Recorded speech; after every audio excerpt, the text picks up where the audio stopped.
먼저 저희 솔리드시티에 참여해주신 송주환 안무가 선생님과 이도훈 영화평론가분께 박수로 맞이해주시면 감사하겠습니다.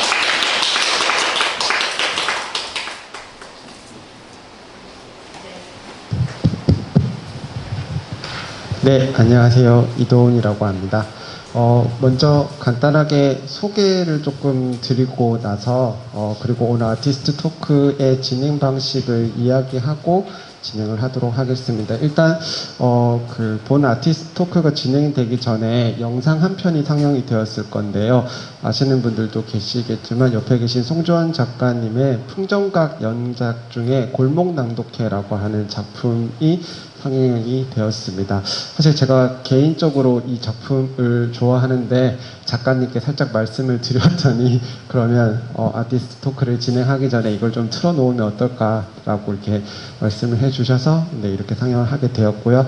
먼저 제 소개를 드리도록 하겠습니다. 저는 오늘 아티스트 토크의 진행을 맡은 이도훈이라고 하고요. 평소에는 연구와 영화 비평을 병행하면서 학교에서 강의를 하고 있습니다. 주로 영화 쪽에서 활동을 하고 있는데요. 평소에는 이런 이렇게 작가 또는 감독과의 대화를 극장에서 주로 진행했었기 때문에 사실 오늘 여기에 앉아 있는 제 자신이 굉장히 낯설고 그래서 또 떨리기도 하는데 어쨌든 그런 두려움과 떨림을 조금 잠재우고 송주환 작가님과 유익한 대화의 시간을 나누도록 노력해 보도록 하겠습니다. 그럼 마이크를 넘겨서 송주환 작가님께서 간단하게 인사와 함께 소개 말씀 좀 해주시면 될 것 같습니다. 네, 안녕하세요. 네, 날씨도 안 좋은데 먼 길 와주셔서 정말 감사합니다. 저는 안무가이자 무용 영화를 만들고 있는 송주원이라고 하고요.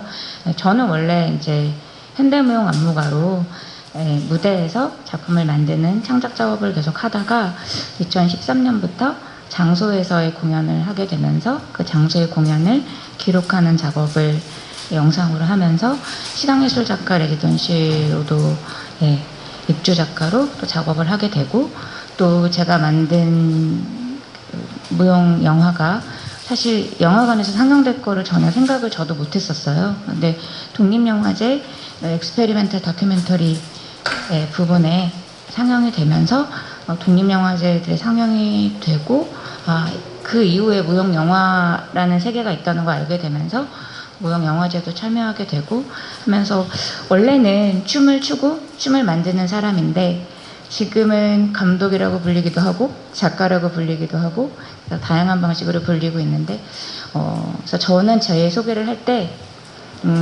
저는 그냥 춤을 만드는 사람입니다 라고 얘기하는 게 저한테 제일 맞는 말인 것 같아요.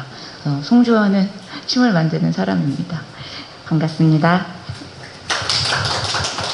네, 혹시 뒤쪽에 앉아 계시는 분들 소리 잘 들리시는가요? 잘 들으시면 손 한번 들어주시겠어요? 네, 감사합니다. 여기 스피커가 앞쪽에 있는 것 같아서 소리가 어떤 식으로 전달되고 있는지를 좀 확인하고 싶었거든요.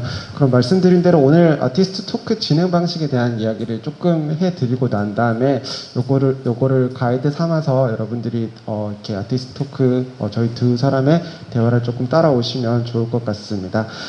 솔리드시티 전시의 부대 행사로 지금 아티스트 토크가 계속 열리고 있는데요. 매 경우마다 조금씩은 다르게 진행된다라는 것을 알고 있습니다. 문자 그대로 당연히 토크에 초점을 두겠지만 간혹 퍼포먼스가 결합되는 경우도 있다고 알고 있습니다. 그러한 진행 방식은 진행자와 그리고 아티스트의 성향에 따라서 달라질 수 있을 것 같은데 오늘은 일단은 토크에 초점을 두되 옆에 계신 송주원 작가님의 작품 마오라에 대한 저와 그리고 작가님, 연출자인 작가님의 경험을 중심으로 이야기하는 시간을 가졌으면 좋겠습니다. 중간에 여러분들의 이해를 돕기 위해서 약간의 시청각 자료를 사용할 수 있는데요. 그 시청각 자료는 지금 반복 재생되고 있는 이 영상인데요. 사진과 영상을 결합한 것입니다. 작가님 뒤에서 조금씩 설명해 드릴 수도 있겠지만 작가님이 이 마오라라는 작품을 만드시는 과정에서 현장 답사를 하고 안무를 만드시는 과정들이 이 안에 조금씩 들어가 있다라고 보시면 될 것 같습니다. 아주 설명적으로 이미지 하나하나를 갖고 얘기하지는 않을 거고 그냥 저희가 대화하는 중간에 여러분들이 지금 이렇게 상영되고 있는 영상들을 머릿속에 떠올리시면서 따라오시면 좋을 것 같습니다. 그리고 한 가지 더 참고로 말씀을 드리자면 오늘 대화는 몇 가지 키워드를 중심으로 진행이 되겠습니다. 그 키워드는 장소, 사물, 신체와 같은 것들인데요. 이 각각의 키워드를 중심으로 해서 송주원 작가님께서 어떻게 장소에 개입하고 그것들을 전유하고 그리고 신체를 언어화하시는지, 그리고 영화라고 하는 것을 다룬 예술 장르와 재매개하는 방식 등에 대해서 이야기를 좀 중점적으로 나누어 보고요. 총 90분 정도의 시간이 저에게 할애되어 있는데 대략 한 1시간 조금 안 되게 작가님과 좀 깊이 있게 대화를 나누고, 나머지 시간은 오늘 참석해 주신 분들의 코멘트나 의견, 질문 같은 것들을 받아서 또 남은 대화를 이어나가도록 하겠습니다. 먼저 본격적으로 들어가기에 앞서서 작가님에 대해서 이렇게 잠깐 스스로 소개를 해주셨지만, 그러니까 제 입장에서 조금 더 작가님에 대한 이야기를 해보고자 합니다. 잘 알고 계시겠지만, 그리고 작가님께서 조금 전에 본인 스스로도 소개를 해주셨지만, 송주원 작가님은 무용수이자 안무가로 활동을 하고 계시고요. 2013년부터 풍정각 연작을 만들고 계십니다. 이 연작은 재개발 또는 젠트리피케이션이라고 하는, 그러니까 이런 것들이 발생한 공간에서 제작된 일종의 댄스 필름이라고도 할 수 있습니다. 그 작품들은 사라지는 장소의 물성을 드러내거나 그 장소에 얽힌 기억, 이야기, 정서 등을 드러내기 위해서 무용수들 혹은 퍼포머라고 부르겠죠. 그러한 분들의 신체를 활용하고 있다라는 특징이 있는데요. 지금 현재 전시 중인 마오라라고 하는 작품은 이 풍정각 시리즈의 11번째 작품에 해당한다라고 할 수 있습니다. 혹시나 이제 이 연작에 대해서 모르시는 분들도 있을 수 있기 때문에 풍정각 시리즈가 만들어진 일련의 배경, 그리고 그 작품들의 어떤 연작의 특징들에 대해서 작가님께서 좀 간단하게 소개를 해주시면 좋지 않을까 싶습니다. 네, 살짝 말씀을 드리기는 했었는데요. 제가 오늘 이야기를 나누기 전에 한 가지 말씀드리고 싶은 게 있는데, 오늘 굉장히 사실은 공적인 자리예요. 이게 유튜브에도 올라간대요. 그래서 사실 좀 많이 걱정이 되거든요. 근데 오늘은 그래서 제가 이 장소를 경험했던 거, 제가 이 작업을 하면서 제가 경험했던 것들을 최대한 사적인 마음으로 이야기 나누는 자리가 될 것 같아요. 그래서 혹여라도 제가 오해하거나 곡해한 것도 있고 제가 잘 모르는 부분도 있을 것 같아요. 그렇긴 한데 오늘 되게 사적인 저의 얘기를 솔직하게 나누는 자리로 이야기를 이끌어 가보려고 합니다. 네, 풍정각 시리즈는 바람 풍자에 뜻 정자에 점을 찍고 색일 각자를 쓰고 있어요. 제가 2012년, 13년 그때 이제 국립현대무용단에서 국내 안무가 사업으로 작업을 했었는데, 그때 정말 국내 안무가들에게는 굉장히 파격적인 조건의 예산의 작업을 할 수 있는 환경이 됐었고, 예술의 전당 자유소극장에서 3일 공연하고 하루 쉬고 3일 공연하는 6회차 공연이라는 건 사실 어마어마한 사실 상황이었거든요. 근데 그 공연을 준비하면서 무대가 갖고 있는 제한된 환경, 상황, 그 리허설 상황이라든지 그런 전체적인 상황들이 제가 작품을 거의 1년여간 준비한 거에 비해서는 좀 너무 아쉬웠어요. 그래서 제가 그때 부암동에 살고 있었는데 그 집 근처에 있는 윤동주 문학관에 그 물탱크가 너무 근사하더라고요. 그래서 여기서 공연을 하면 나는 서울 시민이니까 언제든 여기 와서 리허설 할 수 있고 공연하면 되겠지, 언제든 내가 더 많은 시간들을 이 장소 안에서 내 이야기를 할 수 있겠지 라고 생각을 해서 이제 시작한 게 풍정각 시리즈고요. 처음에는 시리즈로 만들려고 생각을 하지도 않았었고, 사실 지원사업으로, 서울문화재단 지원사업으로 장소에서의 공연을 하는 방식으로 시작을 해서 북촌문화센터, 서울도서관, 이태원 MMG 빌딩 앞에서 하는 작업을 시작을 했었는데, 그 장소에서 무용수들과 또는 그 공연을 관람하는 관람자분들의 어떤 그 현장에서의 경험들이 너무 새로운 거예요. 제가 무대에서 공연했을 때 또는 어릴 때 사실은 과천현대미술관이나 세종문화회관 야외무대 이런 데서 공연 엄청 많이 했거든요. 그때의 느낌이랑 장소 특정적 공연 이라는 거는 또 완전 다른 방식이더라고요. 다른 방식의 피드백들이 현장에서 오갔고, 또는 전문 무용수와 전문 무용수가 아닌 비전문 무용수가 같이 작업을 하면서 춤의 언어에 대한 또 다른 생각들을 알게 됐어요. 그래서 저는 원래 춤을 기술을 훈련하는 방식의 언어로 생각을 했었는데, 도시의 시간, 삶의 시간을 춤의 언어로 해석해서 장소의 서사와 함께 중첩시키는 작업, 또 그 자리에 선 관객들까지 같이 그 이야기들을, 그 질문들을, 제가 장소에 찾는 질문들을 나눌 수 있다는 것이 되게 약간 다른 경험이었고, 그 경험들을 계속 이어가고 있는 작업을 하고 있고요. 그래서 장소의 서사, 퍼포머의 서사, 그 공간에 함께 있는 사람들의 서사들이 중첩되는 작업들이고, 풍정각 시리즈는 그렇게 3편 이후에 옥인동, 청파동, 그다음에 성남시 태평동, 그다음에 베를린에 있는 마인블로우 등 이렇게 많은 장소들에서 바람의 뜻이 새겨져 있는 풍경들을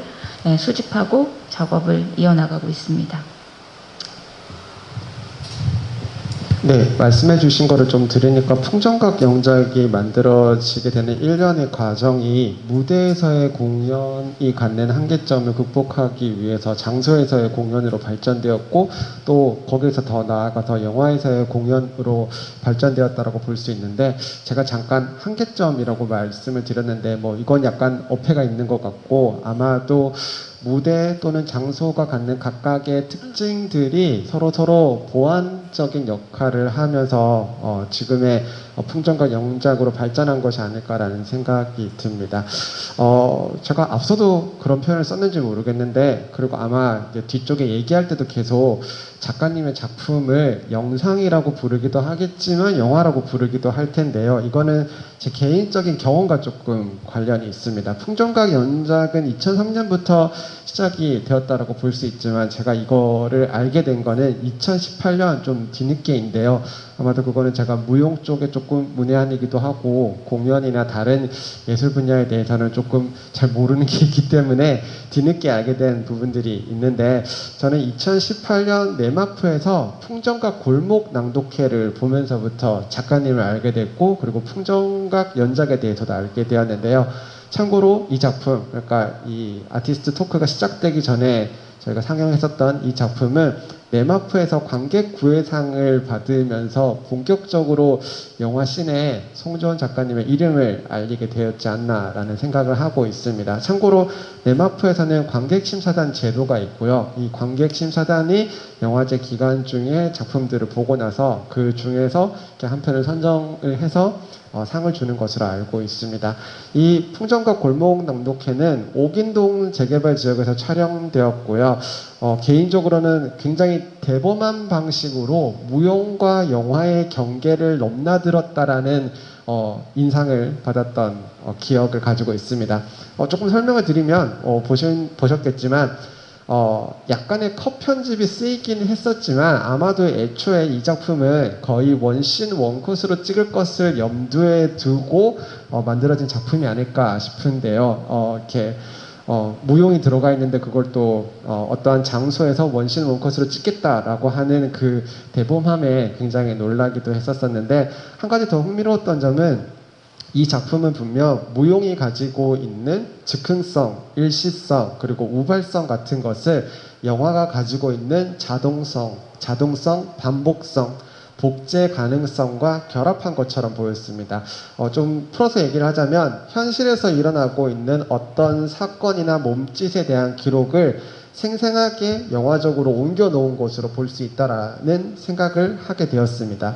이후 풍정각 연작들을 몇 편 더 보게 되는 과정에서 하나 더 이렇게 좀 약간의 신선한 충격을 받았던 것 중에 하나는, 연작을 만들고 있는데 이것이 자기 복제를 하는 방식이 아니라 뭔가 이 연작 안에서 작품들이 증식하고 있다라는 인상을 조금 받게 되었습니다.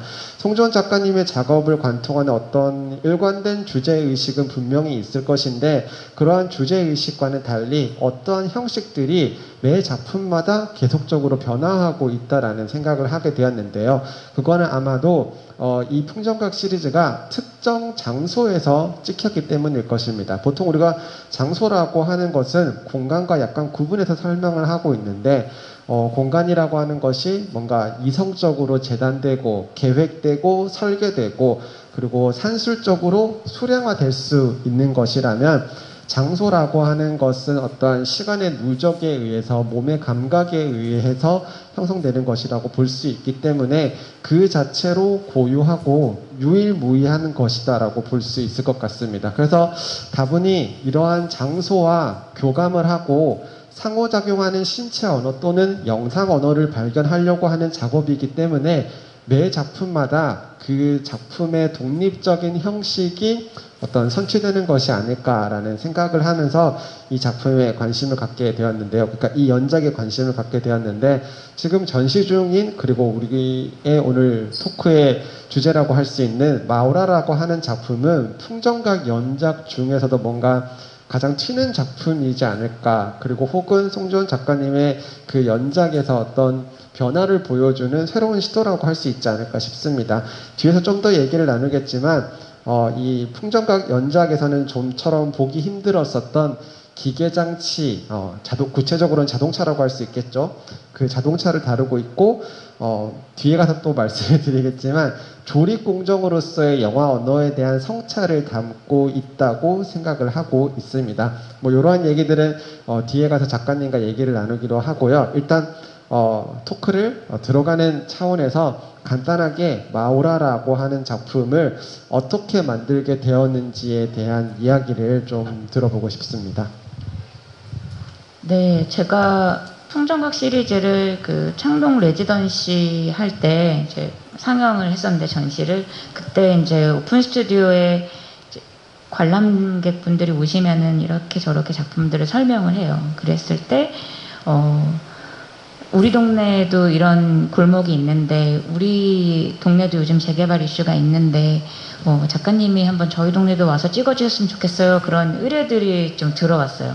되게 재미있게, 제가 뭐 완전 작업을 많이 여러 마을을 한 건 아닌데 그런 얘기들이 있었고, 장안평도 도시재생 이슈가 있다. 그래서 제가 알기로는 2015년부터 도시재생 사업을 위한 센터가 만들어지고, 그 장안평 중구치아시장 바로 옆에, 그러면서 도시재생에 대한 이슈들이 계속 일어나고 프로그램들이 일어나고 있는데 한번 관심을 가져보는 게 어떠냐라는 얘기를 들었었어요.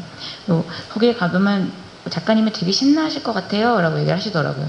그래서 진짜로 2018년 6월에 그 마을에 갔는데, 지도의 초면에 나오는 초록색 대문이 있는데 범퍼가 이렇게 걸려 있는 거예요. 그래서 그 마을에 딱 들어가자마자 여기는 어디지? 라는 생각이 들었어요. 정말 현실의 장소 같지가 않고 완전 영화의 장소에 제가 들어간 것 같은 거죠. 그러니까 제가 장소에서 작업을 할 때 무대 세트, 그러니까 현대무용이라는 건 사실은 삶의 시간들을 무대에서 은유와 상징으로 구현하는 장면들이 있는데, 실제적으로 무대 세트를 그렇게 만들기에는 예산이 불가능해요. 그래서 장소에서 작업을 하면서 그 장소의 풍경들이 제 작업의 무대 배경이 되기도 하거든요. 그랬을 때 장안평이라는 배경이나 장안평의 이야기들은 엄청난 장소가 되는 것이다 라는 생각이 들었어요. 그래서 처음 그 초록색 대문에 반했고, 길을 걸어가고 있는데 기계 부품들이 막 고기 덩어리처럼 그 백라이트가 걸려져 있고, 그 뭐 사이드 미러 같은 것들이 되게 제 얼굴도 비치지만 주변의 건물과 온 사방을 비추고 있더라고요. 다 다른 시선으로.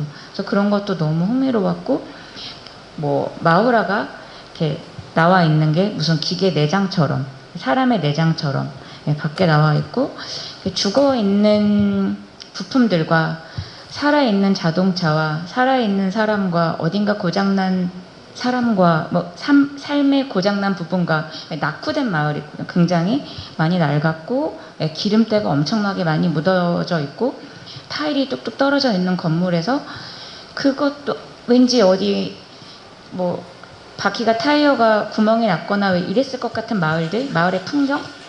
근데 그것들이 지금의 저의 모습이기도 했었어요. 그래서 저는 여기서 이 마을의 시간은 뭘까라는 이제 호기심을 가지게 되었고, 작업을 해야겠다라고 마음을 먹었습니다.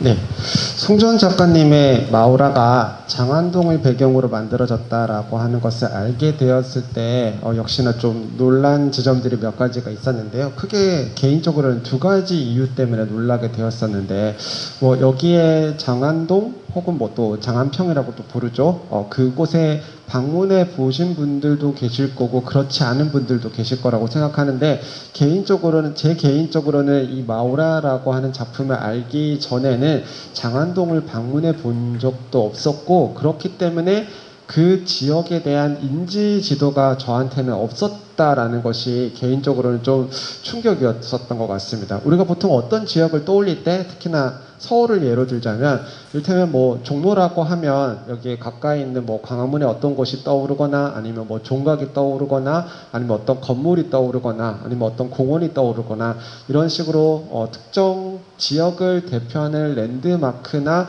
그 장소에 얽힌 기억들 같은 것이 자연스럽게 떠올리면서 그 지역의 지도가 느슨하게 그려져야 되는데 장안동에 대한 것은 전혀 저한테 없다라고 하는 것이 좀 이상하다라는 생각을 했습니다.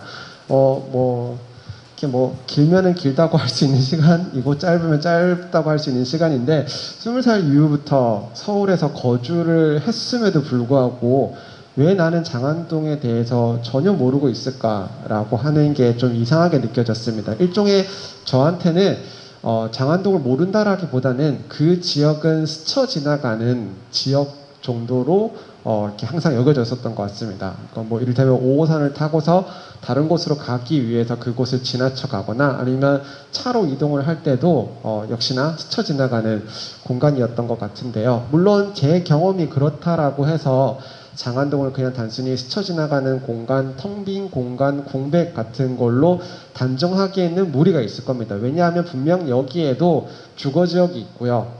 그리고 상업지역이 있고 업무지역이 있는 일종의 도심의 형태가 나타나고 있기 때문이죠. 그런데 왜 장안동은 스쳐 지나갈 수밖에 없는 공간이었냐? 그 이유는 이제 마우라라고 하는 작품이 다루고 있는 자동차 그리고 기계와 연관이 있다라고 할 수 있겠습니다.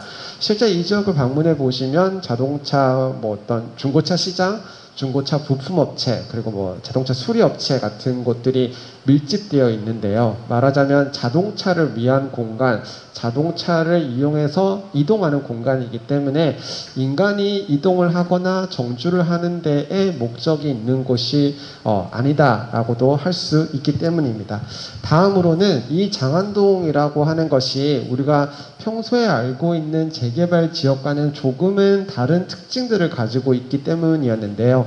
보통 우리가 재개발이라고 하면 오래된 주거단지가 철거되고 그곳에 아파트나 주상복합단지가 생겨나게 되는 일련의 주거 젠트리피케이션이 일어나는 것을 떠올리게 되는데 장안동 같은 경우에는 주거 젠트리피케이션이라기보다는 상업적인 지구가 이렇게 해체되고 새롭게 형성되는 이러한 과정들이 있고 물론 우리가 그 재개발 또는 젠트리피케이션이라고 할 때 상업적인 것과 연관되는 곳들도 분명히 있습니다. 이태원이나 한남동 연남동 등등이 그러한 상업적인 젠트리피케이션이 일어나는 곳인데 그런데 그러한 곳들은 주로 식당, 커피숍, 옷가게가 사라지고 좀 어떤 브랜드들이 입점하는 이러한 형태가 벌어지는데 그것과는 또 다른 특징을 가지고 있었다라고 하는 것이죠. 그렇기 때문에 이러한 이유 때문인지 몰라도 미디어에서나 정치권에서나 그리고 학계 내에서도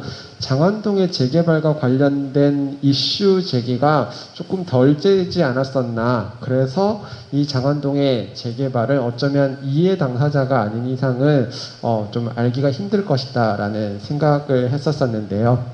그런 점에서 아마도 작가님께서는 현장 답사와 리서치를 하는 과정에서 이 지역에 대한 이야기를 많이 접하셨을 것 같은데 간략하게 뭐 장안동의 재개발이 어떻게 진행되고 있고 그곳 주민들의 입장은 어떠한지를 조금 들어봤으면 좋겠습니다. 네, 사실 장안동이 진짜 재밌는 동네예요. 여기 굉장히 장안평역에 내리면은 사실은 용답동이고요.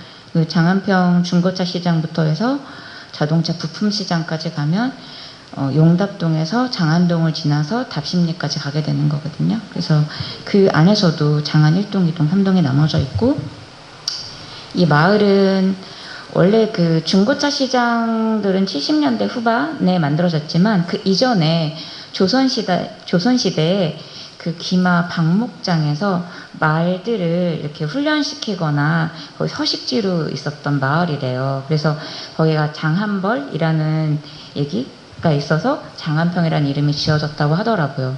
근데 거기에 자동차 마을이 만들어졌다는 게 저는 너무 재밌는 거예요. 이건 뭐지? 약간 여기는 원래 자동차도 그렇고 말도 그렇고 속도가 연결되어 있고 이동과 연결되어 있고, 사실 춤은 몸을 이동시키면서 발생되는 에너지라든지 이야기들이 되게 중요하거든요. 그래서 저는 이동하는 부분들에 대해서 굉장히 관심을 갖게 됐고요. 장안평 자체가 들어가 봤을 때 보통 사람들이 다들 가면은 삐끼 아저씨들이 막 있고 우리 차 사세요 한다고 하잖아요. 그래서 장안평역에 내리는 것 자체를 불편해 하시는 분들이 되게 많은데, 실제적으로 SNS가 발달이 되면서 인터넷으로 차를 사고 파는 그런 상황들이 되면서 실제 장안평 자체에서는 자동차 유통이 잘 안 되고 있었고, 그래서 굉장히 많은 분들이 생활고, 그리고 재개발 지역이 된다라는 얘기는 있었지만 실제적으로 그게 시행되기까지는 굉장히 오랜 시간이 걸렸던 걸로 알고 있어요. 그래서 여기가 되게 재밌는 게 보통 제가 골목낭독회 옥인동 재개발 지역이나 청파동 재개발 지역 같은 경우는 그냥 마을이고 정말 동네고 집과 슈퍼나 뭐 재봉틀 가게 정도였지만, 장안평 같은 경우는 유통 상업 지역으로는 최초의 재개발 지역 사업이라고 하더라고요. 그래서 서울시에서 몇백억의 큰 예산을 들여서 되게 많은 시간 동안에 재개발 조합 기구들도 만들어져야 되고 시행하는 업체도 선정을 해야 되고 이런 여정들이 있는데, 사실 작년에 뭔가 코로나를 겪으면서 또 결정이 되었다고 하더라고요. 그래서 그것이 이 마을을 활성화시키는 거다라고 하면서 그 마을에 살았던 여기 보면 아까 고깃간처럼 이렇게 라이트들이 걸려져 있고, 작품 안에서는 정아가 이렇게 무기를 찾는 장소가 있는데, 아주머님이 원래는 을지로에 사셨었대요. 근데 거기에서 밀려나서 장안동으로 오셨는데 이제는 어디로 가야 될지 모르겠다라는 얘기를 하셨고, 아까 쌍화차가 나오는 대지다방 같은 경우도 중고차 부품시장 다동 지하에 있는 다방인데 20대에 다방에 들어가셨대요. 근데 지금 60대가 되셨고 40년 동안 저 다방에서 쌍화차를 3,000원에 건가류 가득해서 만들어주신 고양이 2마리 키우는 어머님이신데, 그분들이 저기에 주상복합이 생겼을 때 어떨까? 지금 장안평이 재개발이 된다라는 걸 결정이 나면서 오피스텔도 많이 생기고, 아까 타이어 벽 같은 데가 카페로 바뀌었고, 대성 타이어도 바뀌었고, 최근에 작년에 올 초에 가보니까 바뀌었고, 이 마을 일대 오피스텔이라든지 주거단지의 풍경이 완전히 달라지는 거죠. 물론 이제 자동차를 재개발, 재생산하는 재제조 사업이 활성화되는 것도 굉장히 중요하다는 건 알고 있어요. 하지만 어떤 방식이어야 될까라는 고민들을 되게 많이 하게 되고, 여기에서 도시재생센터에서 청년들을 위해서 자동차 관련된 그런 일자리 창출 관련된 업무 같은 것도 굉장히 많이 하고 있대요. 근데 재개발이 되면 훨씬 더 많은 상업시설로서 또 다른 유통의 세계를 만들어낼 수 있다. 뭐 전 세계 유일의 자동차 부품, 제제조, 중고차, 그리고 거기에 가보시면 아시겠지만 뭐 벤츠 매장부터 해서 고급 자동차 매장들이 쫙 있거든요. 그래서 저는 그 자동차 매장들이랑 그 범퍼가 걸려있는 이런 창고와 같은 저런 집들이랑 자전거가 있고 커피숍이 있고 대문이 있고 이런 집들이 한 마을 안에 다 같이 사는 거죠. 저는 그게 삶인 것 같거든요. 저 대형 오피스텔 또 아까 그 이 장면에서 나오는 중고차 자동차 부품 시장에서 보이는 자이 아파트, 자이 아파트를 비방하는 건 아니에요. 엑스트라 인텔리전트 약자래요, 자이 아파트가. 근데 우리가 어느 날인가부터 명품 종로도 저는 되게 불편하고요. 왜 우리가 꼭 인간의 삶이라는 거는, 인간의 욕망이라는 것도 그냥 인간의 삶인데 계속 어떤 명품, 엑스트라 인텔리전트한 어떤 고공행진을 위한 어떤 상황들을 계속 그 도시한테 강요받고 있는 느낌이 들어요. 그래서 물론 이 안에서 장안평에서 자본의 욕망과 국가의 도시 욕망과 뭐 개개인의 욕망들이 충돌하겠지만 그 결과물로 재개발이 이루어지고 있는 건 아닌가라는 생각이 들고, 물론 이 안에서도 굉장히 낡고 부패된 곳이 많아요. 그래서 수리가 필요한 부분도 분명히 필요해요. 여기 그 장소에 같이 갔던 이제 작업을 같이 했던 사운드 작가님도 계시고 참여했던 퍼포머분도 계신데 생각보다 냄새도 많이 나고 건강에 좋지 않은 뭐 그 자동차를 수리하는 상황들도 있고 그런 문제점이 있죠. 하지만 이 마을을 없애버리고 주상복합을 짓는 것만이 답인가? 그런 유통센터를 만드는 것만이 답인가? 하는 질문들은 필요하다는 생각이 듭니다.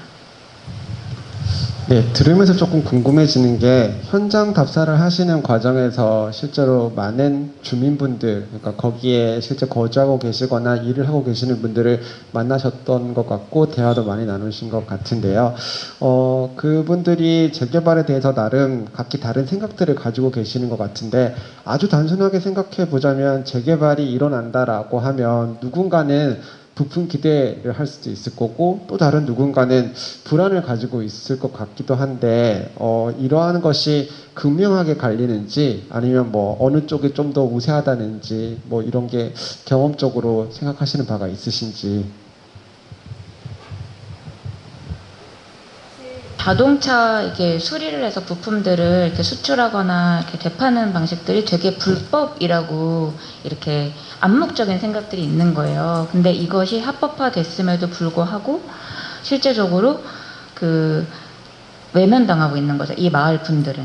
왜냐하면 공해 만든다고 사람들이 싫어하고, 그래서 되게 많은 부분들에 대해서 굉장히 약간 위축되어 계세요. 그래서 아까 한국마을화 같은 경우도 제가 한국마을화라는 그 간판 자체가 굉장히 저는 매력적이라고 생각해서 저기서 촬영을 하려고 이제 허락을 받고 촬영하기로 했는데 그 전날 리허설 갔더니 못하게 하시는 거예요.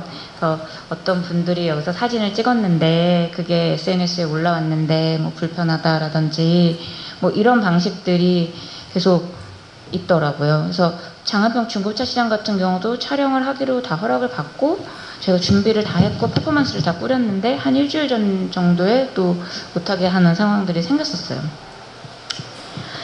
생각보다 이분들은 정말 재개발이 빨리 되거나 아니면은 도시재생이 만들어지거나 아니면 그냥 냅두거나 결정이 됐으면 좋겠는데 계속 그걸 기다리는 입장에서는 약간 과열된 에너지가 있었고 실제적으로 어떤 식으로든 변화는 필요하다라는 생각인 거죠. 왜냐하면 많이 낡았기 때문에.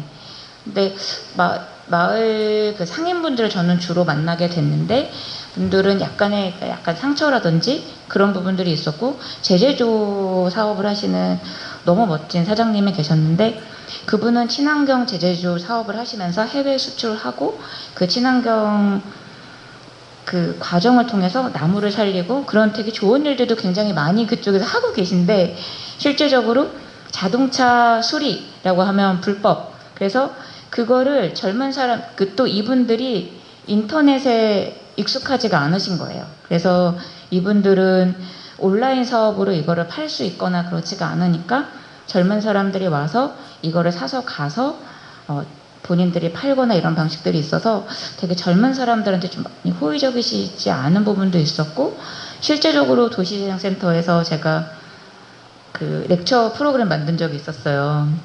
근데 그 전에 또 다른 프로그램에서 김밥도 한 줄 안 주면서 왜 우리를 오라가라 하냐, 이 시간에 우리는 우리를 더 하겠다라는 식의 어떤 느낌들이 있었어요. 그래서 저는 되게 많은 생각이 들어요. 이 마을이 되게 상처받은 마을이다라는 전반적인 이미지가 있었고, 그것들이 자본으로 해서 치유가 될까라는 사실 저는 고민이 들어요. 그거는 정서적인 부분이라는 생각이 더 많이 들거든요. 네, 공간에 대한 얘기를 조금 더 해보면 좋을 것 같은데요. 좀 전에 그 작가님께서 말씀해 주실 때 여기 장안평 일대에 어떠한 공간들이 형성되어 있다라는 걸 대략적으로 말씀해 주셨는데, 그 공간들 이를테면 수입차 전시장이 있고 중고차 부품 업체들이 있고 뭐 카센터, 정비소 같은 것들이 있다라고 말씀해 주셨는데, 이 각각을 떼어놓고 보면 다른 지역에서도 볼 수 있는 곳이라고 할 수 있겠습니다. 이를테면 수입차 전시장이라고 하면 저는 개인적으로 그 교대에서 예술의 전당 쪽으로 가는 그 큰 대로 양쪽에 다 굉장히 많은 수입차 전시장들이 있거든요. 일종의 부의 상징으로서 제가 항상 떠올리는 거리 중에 하나인데, 그런 곳이 있기도 하고, 뭐 카센터가 모여 있는 곳이다라고 하면 뭐 부천 쪽에도 있고, 그리고 광명 쪽에도 카센터 거리가 조성이 되어 있고, 중고차 시장은 뭐 수원이나 인천 일대에 크게 형성이 되어 있는데, 지금 제가 말씀드린 이 세 가지가 한 곳에 모여 있는 곳은 아마도 장안동, 장안평이 거의 유일하지 않을까라는 생각이 듭니다. 그래서 저는 이 거리가 겉과 속이 다른, 혹은 안과 밖이 다른 구조로 되어 있다라고 생각을 합니다. 아까 그 영상 앞부분에 보면 지도가 잠깐 나오는데, 장안평역을 중심으로 해서 이 노선이 동서를 가로지르고 있는데요. 여기서 북쪽 과 남쪽 이런 식으로 좀 나뉘어 볼 수 있는데, 그 장안평역 일대의 큰 대로변에는 대부분 수입차 전시장들이 있습니다. 그리고 거기에서 한 블록 바로 들어가게 되면 중고차 부품업체, 카센터, 그리고 중고차 시장이 형성되어 있습니다. 대로변이 굉장히 밝고 화려하고 뭔가 투명한 쇼윈도가 있는 투명한 공간이다라고 한다면, 안쪽으로 들어가면 뭔가 어둡고 칙칙하고 눅눅하고 습한, 그리고 또 이 표현이 맞을지 모르겠지만 누군가 보기에는 더럽고 불쾌하다고도 할 수 있는 그러한 공간이라서 안과 밖이 다른, 겉과 속이 다른 공간이라고 할 수 있는데, 마오라라고 하는 작품은 비교적 밝은 대로가 가리고 있는, 그러니까 이렇게 장막처럼 가리고 있는 그 뒤편의 모습을 다루고 있는 작품이라고 할 수 있겠습니다. 일종의 장안동의 속사를 다루고 있는 작품이라고 할 수 있겠죠. 그래서 마오라를 보면 굉장히 다양한 자동차 업체들이 등장을 하는데, 실제로 작품을 이렇게 만드실 때 어떤 곳에서 찍으셨고, 그리고 왜 그 뭐 업체, 장소를 특정하셨는지가 좀 궁금합니다. 네, 당연히 저는 주로 작업을 할 때 그 장소에서 반하는 게 제가 중요한데, 초록색 대문에 반했기 때문에 초록색 대문부터 시작해야겠다라고 생각했고요. 이전의 작업들은 그 장소를 해석하고 그 장소의 느낌들을 몸으로 그냥 어떤 느낌들이 이 마을에 있었을까라는 것들을 상상하면서 작업을 했는데, 사실 그 과거의 시간들 또는 그 당시에 제가 발을 디뎠을 때 상황들을 몸으로 그냥 읽은 상황들을 질문을 했다면, 여기는 더 큰 바램을 가지고 작업을 시작했어요. 그래서 주인공인 이제 유나 씨가 이 마을을 구하기 위한 방법을 찾으러 떠나는 여행, 초록색 대문을 나서면서부터, 왜냐하면 저도 어릴 때 초록색 사자대문 집에 살았었고요. 저희가 대문 밖을 나서면서 뭐 왼쪽으로 걸어가면 친구네 집에 갈 수가 있고 슈퍼로 갈 수가 있고, 오른쪽으로 가다가 왼쪽으로 계단을 올라가서 다시 계단을 열 몇 개 올라가면 오른쪽 큰 대로로 학교를 갈 수가 있고, 이렇게 몸이 기억하는 그 길의 시간들이 있잖아요. 골목들의 시간들을 좀 더 지켰으면 좋겠다라는 생각이 있었고, 그래서 초록색 대문에서 시작을 해서 기계 부품들, 신체와 같이 교환하거나 치환할 수 있는 시체 부품들이 쌓여져 있는 장소들. 근데 그 시체 부품들은 시체지만, 죽은 시체고 뭐 눈알이 떨어져 나와서 죽어 있는 상태지만 실제적으로 다시 재생되기를 기다리고 있는, 생명이 찾아오길 기다리고 있는 마을이었거든요. 이 모든 것들이 폐차장도 마찬가지고 그냥 버려져 있고 죽어져 있는 게 아니라 약간 그 마을의 전체적인 풍경이 다 냉장고 같은 느낌이었어요. 그래서 자동차 부품들을 따로따로 모아놓은 그 마을의 특징들, 그 다음에 과거에 그 상가 건물들은 미음자 그 주상복합, 지금은 주상복합이지만 미음자 건물들로 이어져 있어서 그 건물 안에서도 건물과 건물들이 막 이어져 있는 통로들이 굉장히 흥미로웠어요. 그래서 그 시간이 이어져 있는 것들을 작업을 하고자 하면서 기계 부품들이 있는 곳, 초록색 대문이 있는 장소, 그리고 중고차 시장, 부품 상가, 그 다음에 하나 더 추가한 게 무대 작업입니다.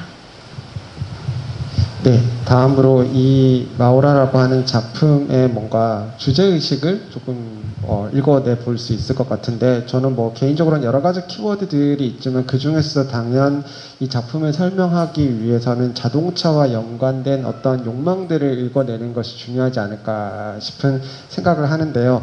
자동차라고 생각을 하면 머릿속에 떠오르는 거는 뭔가 부의 상징이기도 하면서 동시에 이 자동차가 내연기관이기 때문에 엔진이 주는 어떤 남성적인 힘을 상징하기도 하고, 또 한편으로는 이 자동차가 소모품이기 때문에 언젠가는 닳아 없어지고 고장 날 것이다 라고 하는, 그래서 그것을 연장시키고 고치고 싶어 하는 불멸성에 대한 욕망 같은 것도 이 작품 안에 투영되어 있다라고 생각을 하는데, 실제로 작품을 만드실 때 이러한 일련의 자동차 관련된 상징이나 혹은 뭐 욕망 뭐 이런 것들을 조금 염두에 두시면서 작업을 하셨는지가 좀 궁금합니다.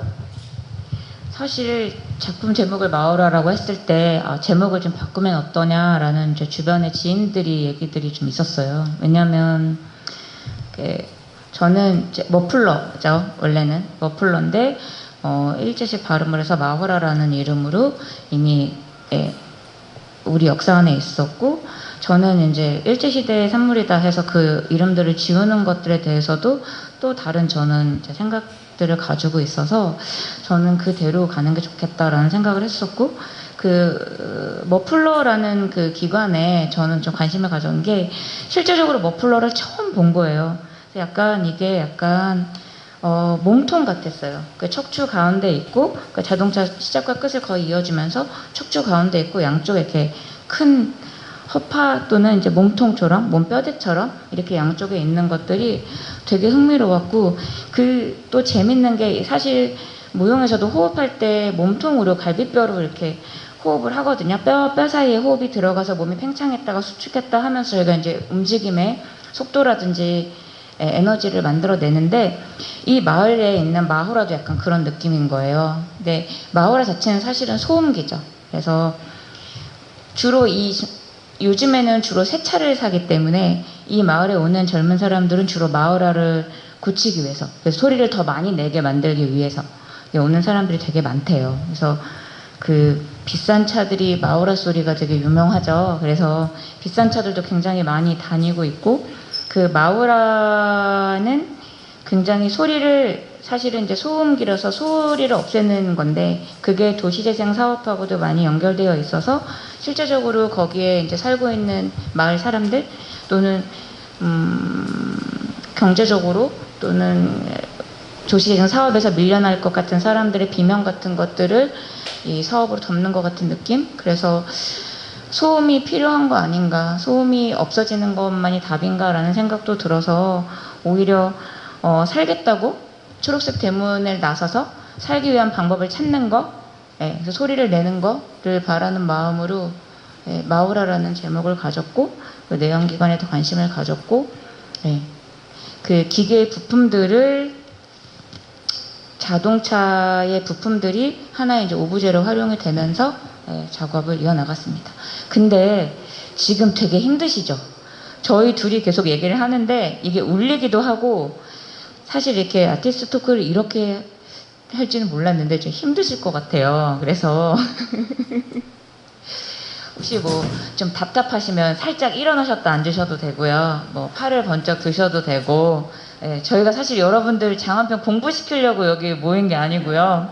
네, 제가 작업을 어떻게 만들어 갔는지, 제가 작업을 만들면서 어떤 것들이 중요했는지 얘기를 나눈 거이기도 하니까, 혹시 중간에 난 도저히 너무 답답하다 그래서 손을 들고 싶으시면 번쩍 들고 얘기를 하셔도, 저희 사실은 같이 이야기를 나누고 싶은 자리인데 너무 이렇게 강연하는 기분이 좀 들어서 좀 편안하게 이야기 나누면 좋으실 것 같습니다. 네, 원래는 저희가 준비해온 얘기를 다 하고 나서 질문을 받으려고 했는데 아무래도 좀 지루하실 수도 있으니까, 혹시 중간에 뭐 질문이 떠오르신다라고 하면 바로 손들어서 질문을 해 주셔도 좋을 것 같은데요. 먼저 한번 여쭤볼까요? 혹시 질문 지금 있으신가요? 지금까지 나온 대화 중에서 뭐 또 더 궁금한 거 있으시면 말씀해 주셔도 되고요. 아니면 생각해 놓은 질문이 있으신 분 계신가요?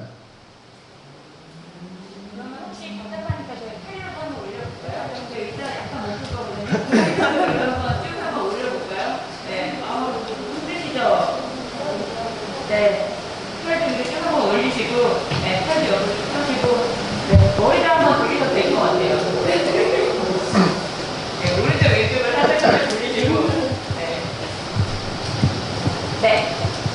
네, 전 작가님을 요 근래 몇 번 뵀었는데 뵐 때마다 항상 스트레칭을 하라고 그렇게 누누이 신신당부를 하셨었는데요. 네, 다시 본론으로 돌아가서 소음에 대한 이야기를 조금 해주셨었는데요. 일단 이 작품 제목이 마오라인 것도 굉장히 재밌다라는 생각을 했습니다. 아까 잠깐 그 간판, 업체 간판이 나왔는데 한국 마오라라고 되어 있었는데, 이것도 굉장히 아이러니하다라는 생각이 좀 들었습니다. 마오라가 머플러의 일본식 발음인데 거기에다가 앞에는 한국을 또 붙여놨었기 때문에 두 개의 다른 공간이 공존하고 있다는 생각도 좀 들었었고요.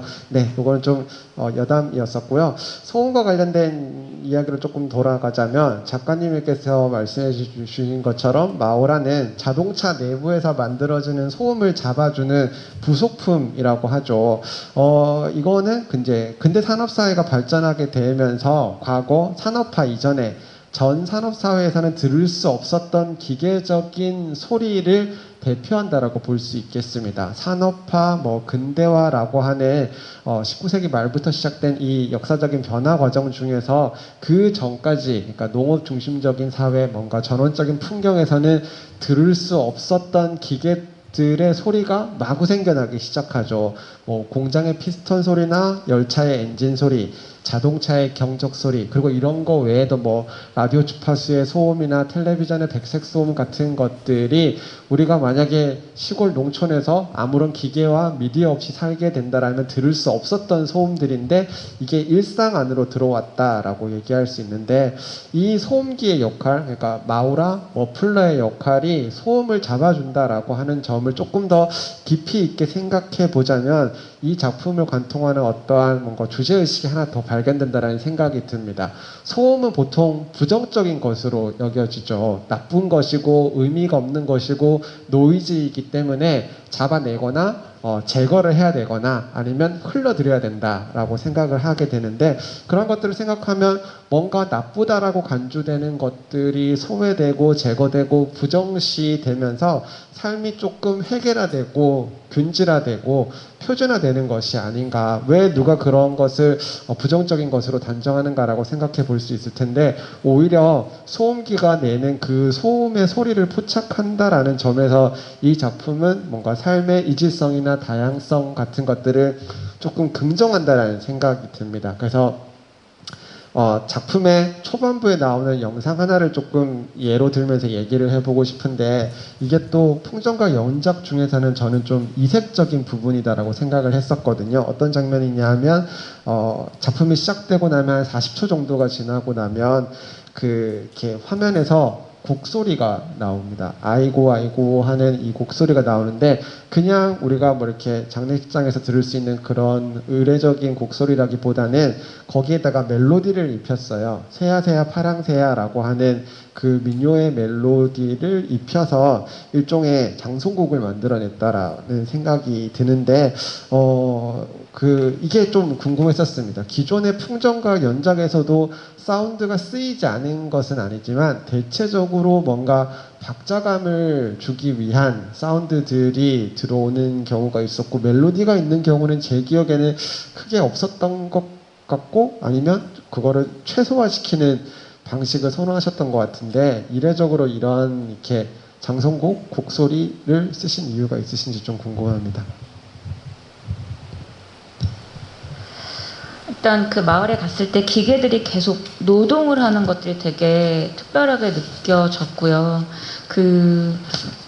아까 제가 춤을 만드는 사람이라고 얘기를 했지만 저는 저 스스로가 유령이라고 생각하는데 거기에 기계들도 계속 어떤 노동을 하는 유령이고 저는 예술 노동자 유령이고 그 마을에 찾아온 저희 퍼포머들도 다 유령이고 그 유령들이 그 마을에서 어떤 노동들을 계속 하고 있잖아요. 근데 원래 세타령이 노동요래요. 그래서 저희 팀 1댄스 프로젝트 멤버 중에 한빛이라는 친구가 성악을 전공했었고 저희가 성공을 전공을 했고 저희가 같이 노래를 배우는 노래를 화음을 맞추거나 소리를 내는 것들을 워크숍을 저희끼리 내부적으로도 하고 실제적으로 국민밴드 미술관에서 풍정학 5차원의 작업에서도 시도를 했었어요. 그래서 그 이후에 이제 필름 작업으로는 노래를 맞춰서 화음을 맞추는 거, 돌림 노래를 부르는 거는 처음인데 그게 이 마을의 서사랑 잘 연결되어 있기 때문에 노동요를 시도를 했고 근데 사실 저희가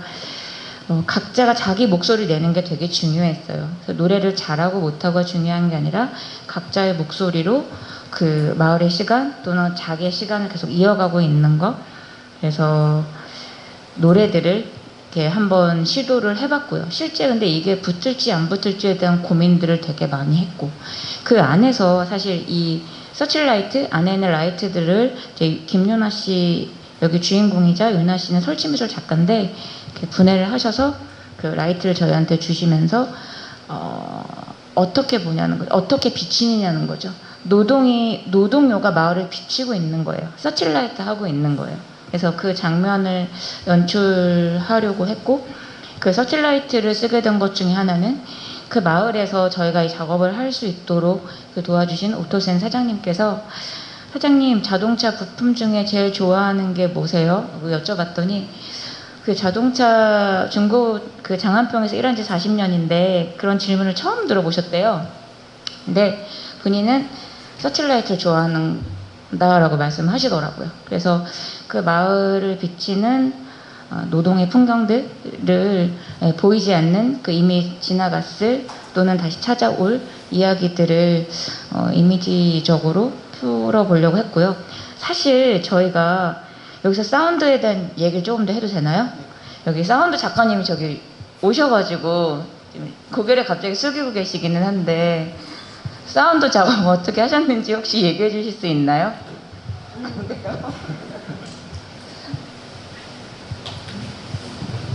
혹시 살짝 얘기해 주시면 어때요?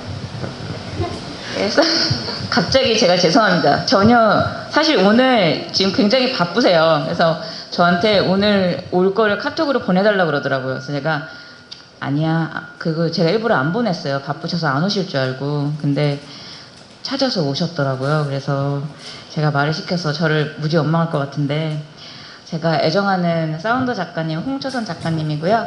네, 이전에 저 안에 상영되고 있는 리얼타운 작업도 홍초선 작가님하고 같이 했고 홍초선 작가님하고 영상을 같이 작업을 하면서 되게 많은 영감을 받았어요. 그래서 직접 현장음 녹음하시고 그 마우라의 그 신호음들 아마 들으셨을 거라고 생각을 하는데 네, 같이 작업을 만들어 나가면서 되게 소중한 시간을 저는 가졌었거든요. 그래서 혹시 홍초선 작가님께서 사운드 작업을 어떻게 하셨는지 소개해 주실 수 있을까요?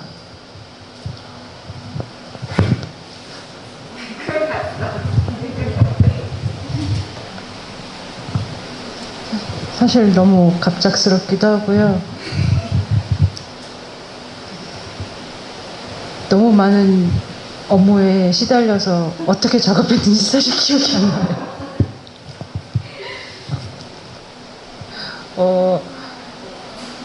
이번 작업이 좀 힘들기는 했는데 여러 가지 상황들, 조건들이 있어서 힘들긴 했지만 송천 작가님이 원하시는 방향을 끊임없이 그냥 이 시간이 새벽이든 아침이든 밤이든 계속 소통하면서 작업을 했었던 좀 드문 작업이라고 생각을 해요. 이게 호흡이 어떤지, 이게 의미가 어떤지, 이게 의미를 일방적으로 전달을 받는 게 아니라 그 의미를 서로 소통하는, 이게 사실은 사운드 작업과 영상 작가와의 이 소통이 쉽지는 않거든요.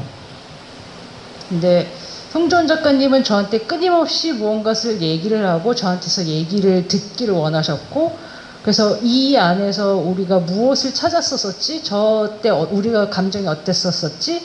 이건 이거 아닐까? 그대의 생각은 어떠신가? 나의 생각은 이렇다. 이러면서 사물의 하나하나 공간의 기억들을 하나하나 되짚으면서 작업을 했었던 것 같아요. 네, 그렇습니다. 네, 저 실례가 안 된다면 제가 질문 좀 하나 드려도 될까요? 고개를 저으시는데, 네, 그 지역, 그러니까 장안동 지역에서만, 그러니까 특별히 좀 들을 수 있는 이색적인 소리나 혹은 뭐 소리의 풍경 같은 게, 그러니까 이렇게 경험하신 게 조금 있으시다면 설명을 해주시면 어떨까 싶은데요. 아까 말씀하셨던 그 머플러라는 게 소음기라는 거가 그러니까는 소음이 과연 꼭 없어야만 되는가라는 거를 이 작업을 촬영하기 전부터 이제 송전 작가님하고 얘기를 했었어요. 그래서 그 공간에서 울려 퍼진 소리들은 이런 공간에서 상상할 수 없는 많은 시끄러운 소리들이 있어요. 근데 그 시끄러운 소리들을 찬찬히 들어보면은 각자 개성이 상당히 강하다라는 걸 느꼈고, 그러면은 우리 이 소리는 어때요? 이 소리는 어때요?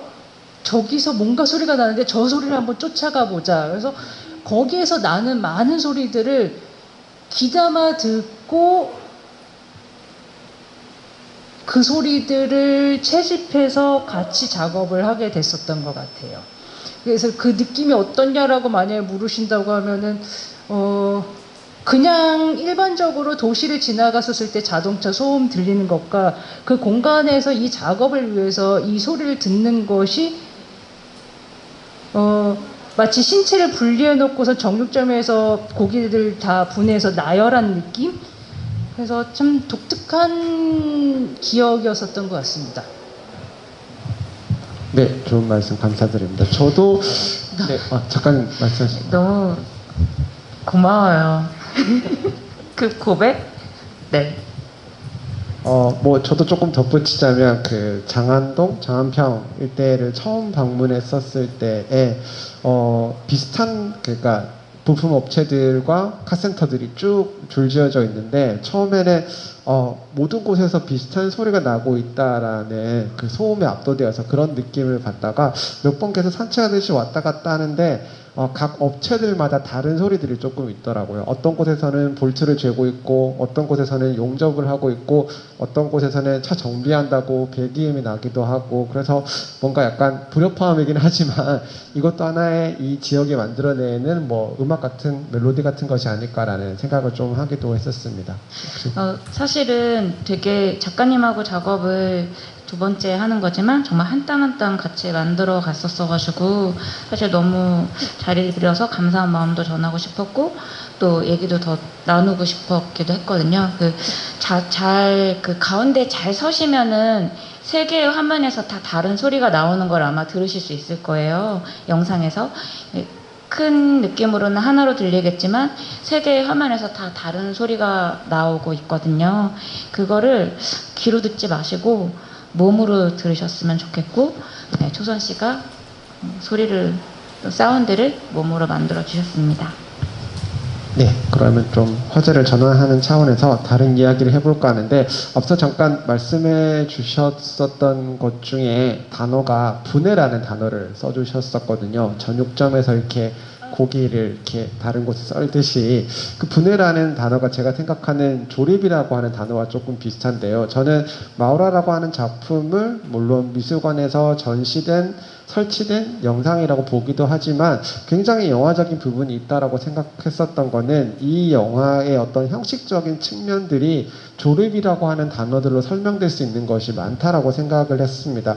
여기에 대한 설명을 하기 위해서는 개인적으로는 발터 베냐민이라는 학자가 쓴 그 기술복제 시대의 예술 작품에 나오는 조립 예술로서의 영화라고 하는 표현을 뭐 써서 설명을 할 수도 있긴 한데, 조금 더 그냥 세분해서 말씀을 드리자면, 보통 조립이라고 하는 단어는 어떠한 사물이나 상품을 만들어낼 때 분업화 과정, 전문화 과정, 자동화 과정을 거쳐서 컨베이어 벨트에서 노동자들이 각기 다른 역할을 하면서 하나의 완제품을 만들어내는 과정을 생각해 보면 되겠죠. 대표적으로 포드 회사에서 자동차를 만들 때 컨베이어 벨트 시스템을 처음으로 도입을 해가지고 이렇게 분해하고 조립해서 이렇게 어떤 상품을 만들어냈었죠. 그러한 측면에서 이 마우라가 다루고 있는 자동차의 이야기는 다분히 근대적인 어떠한 시대상을 반영하는 것이다라고 볼 수 있을 거고요. 그리고 조립 예술로서의 영화적인 특징이 있다라고 할 수 있겠습니다. 베냐민의 표현을 빌리자면 영화라고 하는 것은 어떠한 한 감독이나 작가의 산물이 아니라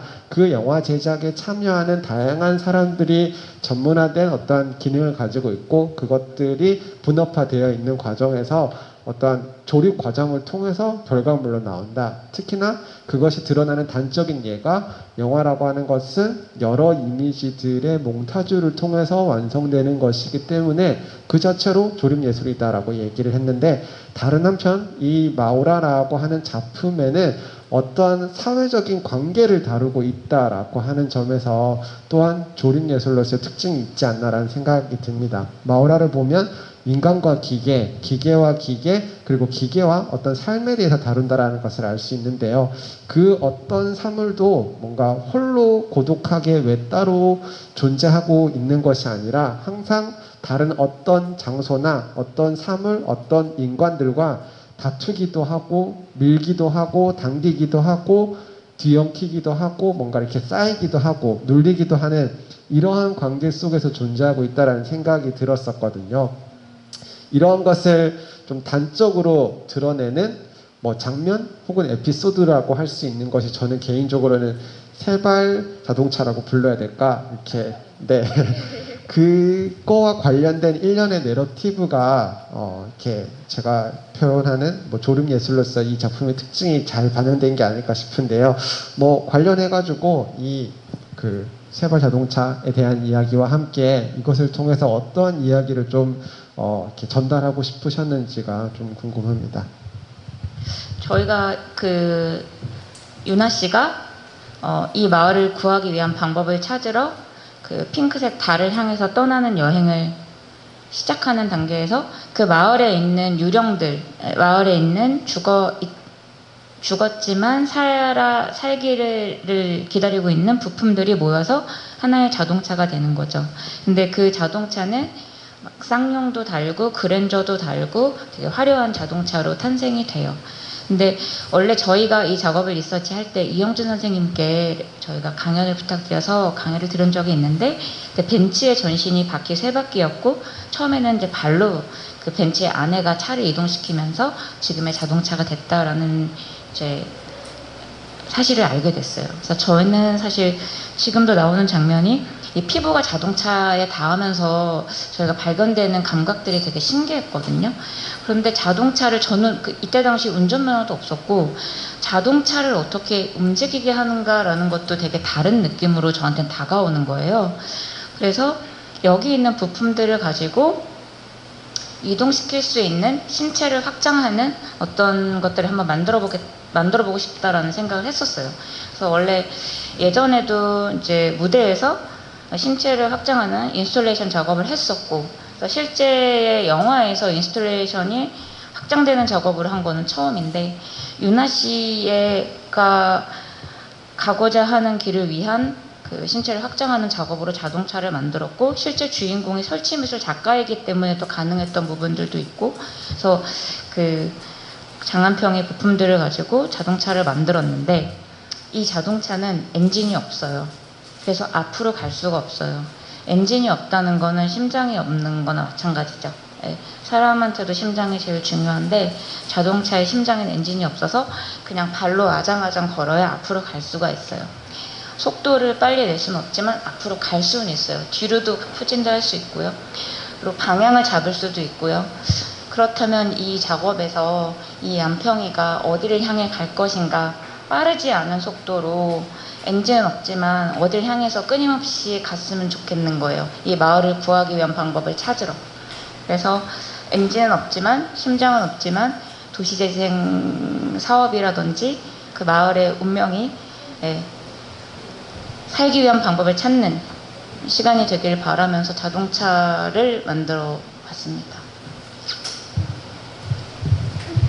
네, 좀 더 이야기를 좀 이어가자면 신체에 대한 이야기도 자연스럽게 해볼 수 있을 것 같은데요. 뭐 또 누군가의 이야기를 잠깐 인용을 해야 될 것 같은데, 그 조르조 아간벤이라고 하는 뭐 철학자로 알려져 있죠. 이 사람이 들레즈의 영화 이론을 살짝 비틀어서 영화적인 구성 요소는 이미지가 아니라 몸짓이라고 얘기한 바가 있거든요. 그러니까 몸짓으로서의 영화에 대한 이야기들을 좀 했었었는데, 이거는 뭐 이야기는 그렇게 어렵지는 않다라고 생각합니다. 우리가 통상적으로 영화라고 생각하면 어떠한 이미지들이 연속되는 것을 떠올리게 되는데, 들레즈도 그렇고 아간벤도 그렇고, 사실 우리가 영화에서 보는 것, 그리고 우리가 영화를 보면서 반응하는 것은 어떠한 이미지이기 이전에 하나의 몸짓이다라고 얘기를 합니다. 이걸 설명하기 위해서 굳이 특정한 작품을 거론하거나 아니면 영화의 기원으로 넘어가가지고 어떠한 사진들에 대한 이야기를 할 필요 없이 우리가 근래에 봤었던 어떤 작품을 떠올리건 인간적인 혹은 비인간적인 혹은 사물의 몸짓들을 기록하고 그것을 통해서 감각적인 반응을 유도하는 매체가 영화다라고 생각을 할 수가 있을 텐데요. 마오라로 조금 우리가 눈을 돌려보면 이 작품은 다분히 무용수들의 퍼포먼스를 언어화하는 작업이라고 할 수 있겠죠. 근데 흥미로운 거는 이 작품이 우리가 무용이라고 하면 생각하게 되는 전형적인 어떠한 몸짓과 패턴들로부터는 약간은 벗어나 있다라고 할 수 있을 것 같습니다. 이를테면 뭐 어떠한 내면이나 무의식이나 감정의 표현으로서의 몸짓, 또는 어떤 제의적인 몸짓, 혹은 고난도 테크닉과 기교를 보여주는 그러한 몸짓이 있기는 하지만 그것 자체가 목적이 되기보다는 이 작품에서는 아까 분해라는 표현도 나왔었지만 신체의 어떠한 특정 부위에 비정상적인 작동 같은 거를 조금 다루고 있지 않나라는 생각이 드는 부분들이 있습니다. 그거를 그냥 제 식대로 표현하자면 여기서 지금 잠깐 무용수들의 몸짓이 나오고 있기는 한데, 어떤 순간에는 뭔가 저 몸들이 고장난 신체처럼 보이기도 한다라는 생각이 문득문득 들기도 했었는데, 그 생각해보면 마오라라고 하는 작품이 다루고 있는 폐품들, 고장난 자동차, 이것과 조금 연관되지 않을까 싶습니다. 그래서 관련해서 작가님이 작업을 하실 때 무용수들이 몸짓에 대해서 어떻게 구상을 하셨고 실제 무용수들과 작업을 어떻게 하셨는지에 대한 얘기를 좀 해주시면 좋지 않을까 싶습니다. 네, 우선 이제 유령들하고 아이고 노래를 만드는 과정은 설명을 드렸던 것 같고요. 그 다음에 여기 두 명의 김호연 안무가와 임정화 안무가는 전문 무용수세요, 두 분은. 그리고 여기 주인공 김유나 씨는 아까 말씀드렸지 설치미술 작가이자 비전문 무용수시거든요.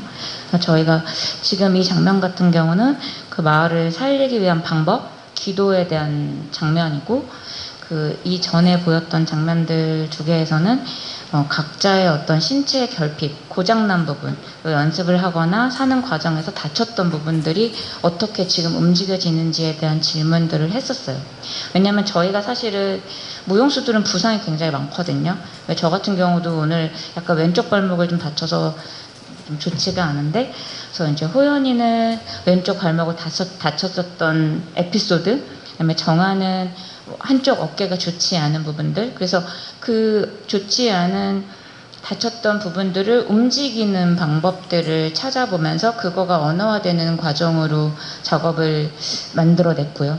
사실 무브먼트 오브 제스처라고 해서 무용에서의 무브먼트에 대한 부분은 되게 다양하게 해석될 수가 있는데요. 그 신체를 더 파편화해서 하나의 어떤 제스처, 예를 들면 해외 안무 워크숍에서 1, 2, 3, 4, 5, 6, 7, 8, 90을 각 나라별로 이제 사람들이 세는 방법을 다 다르게 세거든요. 그래서 이렇게 굴을 중국 같은 경우는 다르게 세기도 하고, 저희는 이렇게 세지만 이거를 두 손으로 세기도 하고, 되게 다양한 방식으로 숫자를 세는 것 자체도 제스처고, 이렇게 좋아요 하는 것도 제스처잖아요. 이런 것도 제스처고, 그래서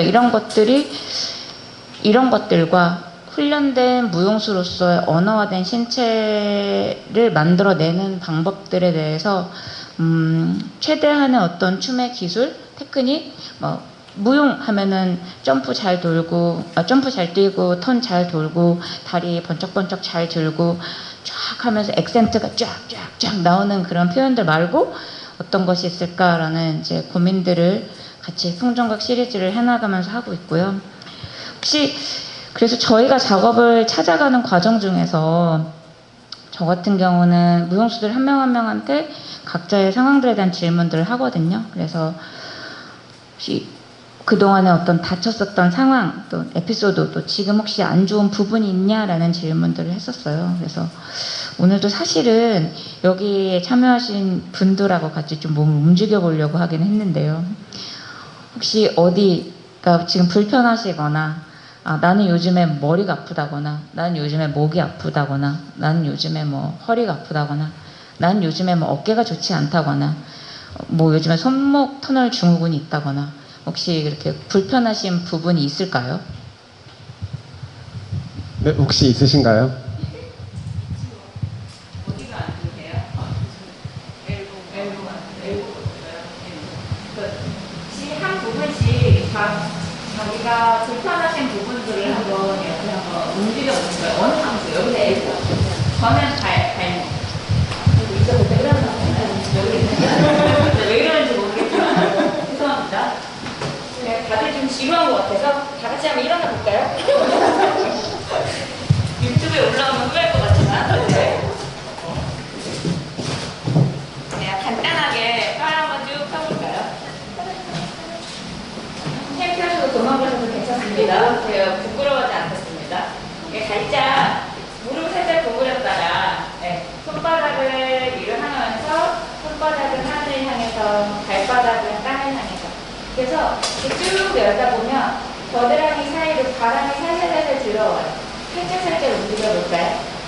옆구리에 바람이 혹시 살짝 닿는 거 느껴지세요?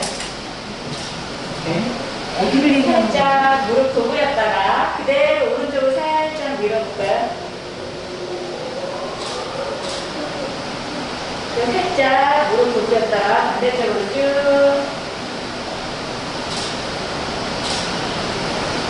살짝 무릎 구부려서 그대로 밀어 쭉. 하나 둘 셋 하면 쭉 열게요. 하나 둘 셋 뿅. 좋아요. 팔꿈치의 무게를 한번 느껴보세요. 팔꿈치 되게 무거워요. 아까 엘보 오셨다고 하셨죠? 뒤꿈치 살짝 들어볼까요? 뒤꿈치 살짝 들어서 내렸다. 팔의 무게를 한번 몸으로 느껴보세요. 뒤꿈치가 바닥에 닿으면서 몸이 내려앉는 느낌을 한번 느껴보세요. 몸의 무게를 발바닥으로 쭉 집중시켜서 천천히 내리면서 손바닥의 무게가 땅을 향해서 천천히 몸의 시간을 충분히 가지시고 머리 천천히 아래로 쭉 내려가 볼까요? 척추를 하나하나 연다고 생각하시고 천천히 내려갈게요. 머리에 무게를 빼고 뼈와 뼈 사이에 전기가 지나간다고 생각하시고 살짝 무릎을 구부려서 배꼽을 살짝 풀어주세요. 등을 동그랗게 크게 척추를 하나하나 여는 기분으로 몸을 살짝 하면서 몸을 그대로 들어 올릴게요. 몸을 들어 올리는 기분으로 천천히 좋아요. 다시 한번 그대로 손 위로 열까요? 발 살짝 움직여볼까요? 발 괜찮으시죠? 네. 둘, 셋. 팔 열게요. 하나, 둘, 셋.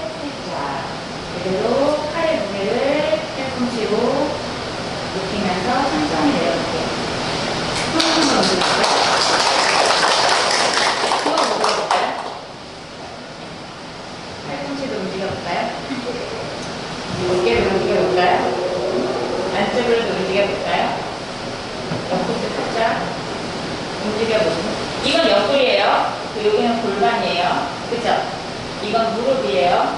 무릎이 움직이는데 사실은 허벅지랑 종아리랑 발목이 다 동시에 일부적으로 움직이죠. 근데 내가 무릎을 움직이냐, 내가 허벅지를 움직이냐 다른 거예요. 무릎을 움직이는 거예요. 네. 아, 괜찮으세요? 잘 움직이시네요? 옆구리 살짝 숨기시네요? 네. 발목도 살짝 움직여볼까요? 발목 살짝 움직여보시고. 네. 사실 저 같은 경우는 지금 발목이 매우 안 좋아요. 지금 발목이 굉장히 문제인데, 저는 발목을 한번 움직여 볼 건데, 발목을 무용에서 제일 중요한 게 몸의 방향, 이 정면을 향한지, 측면을 향한지, 뒤를 향한지, 8개의 방향으로 안무를 해요. 무용수들이, 안무가들이. 그랬을 때, 발의 방향이 정면인지, 옆면인지, 뒷면인지에 따라서 그 이야기가 달라지거든요. 엘보가 안 좋으시잖아요. 이 엘보가 정면을 향할 건지, 측면을 향할 건지 상상해보세요.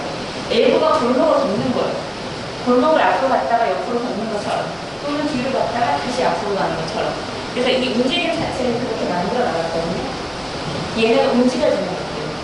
혹시 자기가 제일 불편하신 부분들 있으면 한번 움직여 볼까요? 어디 안 좋으시다고 하셨던 것 같은데. 어깨? 가슴? 허리? 목도 안 좋아요. 목도 안 좋아요. 네. 저도 괜찮습니다. 그럼 목을 한번 움직여 볼까요? 목이 늘어나는 걸 한번 상상하시면 사실은 이게 언어로 접종하려면 목이 어떻게 이동할 건지, 목의 원전 상태에서 늘어날 건지, 목의 방향이 어디로 갈 건지에 따라서 지금 언어가 생기는데, 그런 것을 상상하시면서 한번 저희 목을 한번 움직여 볼까요? 다들 피곤하신데? 그죠? 네. 시원한 것도 좋지만 움직이신다고 생각하시는 게 더 중요해요. 네. 몸 옆에 목에 굉장히 큰 이 간이 있잖아요. 여기가 지나가는 길들을 상상해보세요. 이렇게 손가락으로 살살 만져보세요. 몸을 브러쉬한다고 생각해요. 손가락은 브러쉬. 예, 브러쉬한다고 생각하시고 살짝 목에 어떤 힘줄이 지나가는지, 손가락이 어떻게 브러쉬하는지, 목 자체가 언어로 작동할 때는 그냥 무용에서 딱 이런 선 라인 이런 거 만드는 게 문제가 아니라 이 손가락, 어깨, 목, 발목, 골반, 무릎 이게 다 언어가 된다는 거죠. 사실 이게 제일 중요한 이야기인 것 같아요. 그 마을에서는 뭐 스포트라이트가 또는 범퍼가 또는 문짝이 계속 이렇게 움직이고 있었거든요. 그래서 의인화하는 신체, 자동차가 몸이 되어보는 경험을 무브먼트를 하면서 해봤고, 그래서 호연이네 집에서 서울명설까지 오는 장면들을 만든 게 이렇게 같이 이동하는 장면들이에요. 네. 그래서 뭐 아파트 문이 열리거나 이런 부분들에서 굉장히 그냥 조금 더 편안하시게 일상에서 움직임들을 이렇게 해보실 때, 만약에 우리 집에 있다면 내가 문을 열고 어떻게 걸어 나가서 왼쪽으로 이동하거나 오른쪽으로 이동하는 것들을 생각해 보시면서 오늘 집에 가셔서 한번 움직여 보시면 좋을 것 같아요. 네, 감사합니다.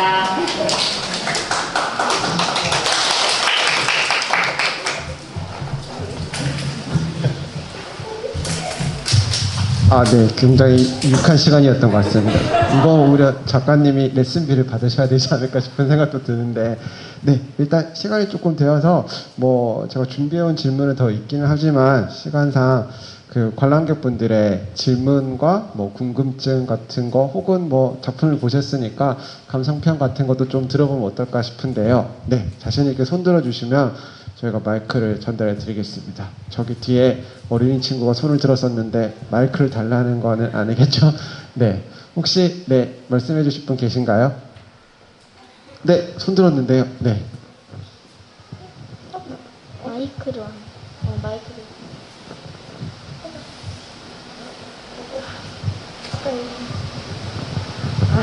아니, 저희가 작년에 이사를 했는데 또 있거든요.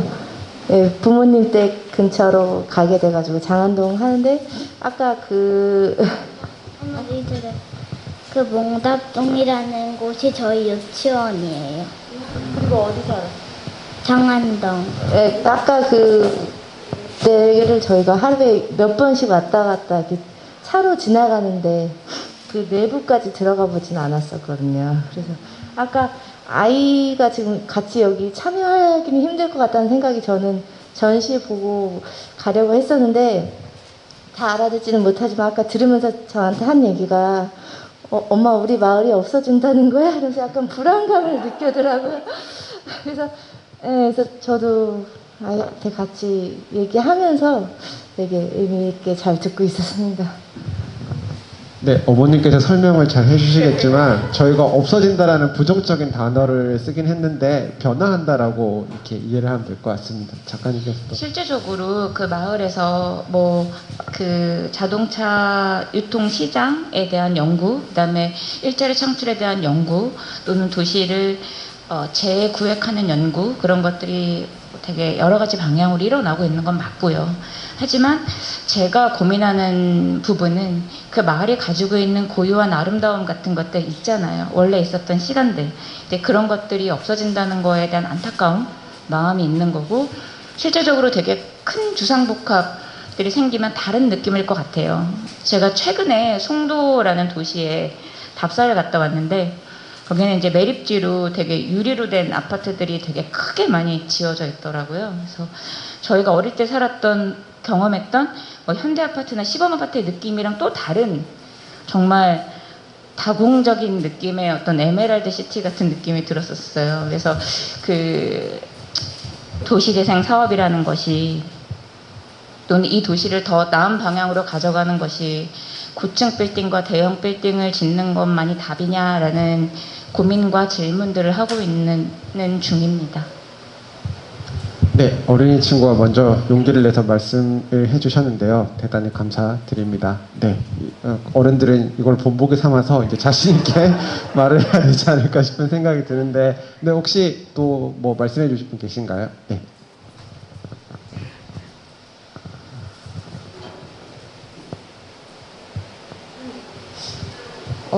먼저 안무가님과 평론가님 두 분의 토크 굉장히 흥미롭게 들었는데 조금 전에 안무가님께서 말씀해주신 그 송도와 사실 저도 조금 공감을 했던 부분이 없지 않아 있어가지고 오늘 토크에서 느낀 점을 조금 말씀드리고 싶어요. 이거는 사실 질문은 아니고요. 그리고 또 춤에 대한 해석이나 그런 내용과 관련해서는 제가 이 부분 정말 1도 모르는 사람이기 때문에 그냥 쉽게 되게 궁금한, 그리고 제가 느낀 그런 호기심 차원에서 조금 말씀을 드려보고 싶습니다.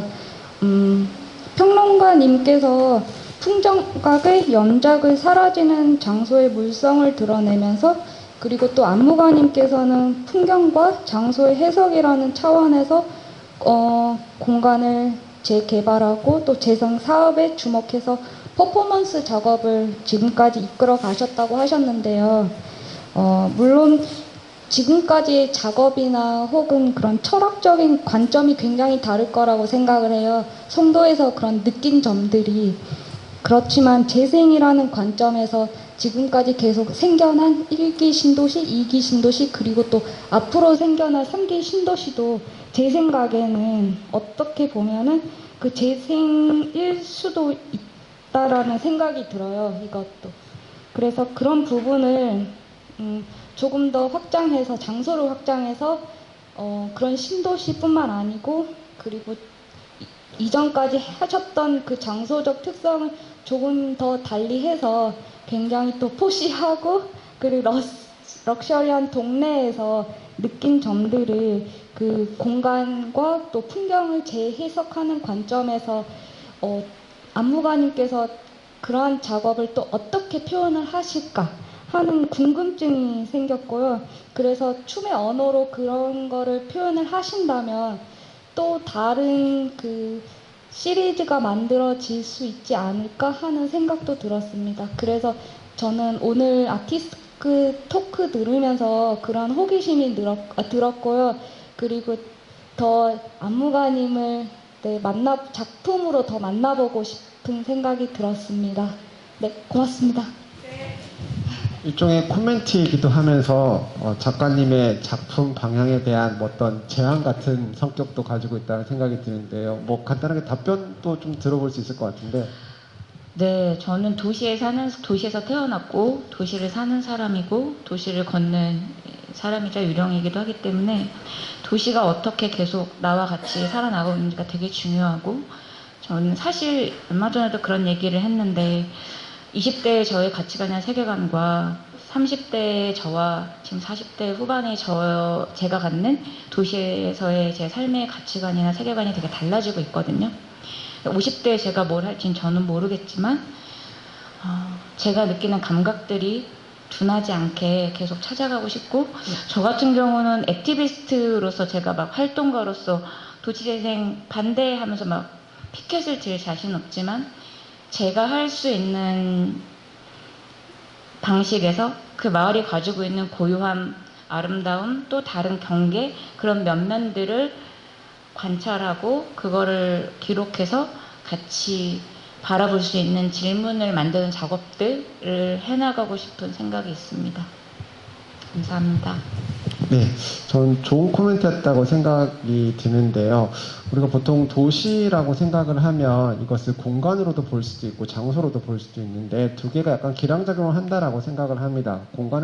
공간이라고 한다라면 무언가를 설계해서 만들어내고, 그러니까 텅 빈 공간을 만들어낸 다음에 그 안에다가 뭔가를 자꾸 채우게 되죠. 그래서 보통 우리가 뭔가 새 건물을 생각하거나 새로운 아파트 이런 것들을 생각할 때 거기에서 도시의 공간화가 이루어진다라고 이제 이야기를 하는 경우가 있는데, 문제는 여기에서 도시의 장소화가 이루어지느냐 마느냐가 더 중요한 것 같습니다. 그 안에 들어가서 누군가가 거주를 하면서 추억을 쌓고 기억이 이루어지고 어떤 유대감이 생기고 공동체가 형성되고 이러한 것들을 장소화라고 부를 수 있다면, 작가님의 현재 작업은 대부분 도시의 장소화를 다루는 작업이었다라고 볼 수도 있을 것 같은데, 아마도 작품이 확장되다 보면 그러한 도시의 장소화가 도시의 공간화와 만나는 부분들이 있지 않을까 싶기도 합니다. 그게 때로는 저항이기도 하고 갈등이기도 하겠지만 분명히 공간화와 장소화를 이렇게 떼놓고 생각할 수는 없다라고 생각이 들기 때문에 연관이 있지 않을까 싶은 생각이 드네요. 네, 혹시 또 다른 질문이나 코멘트 있으신가요? 네, 여기 손 들어주셨는데요.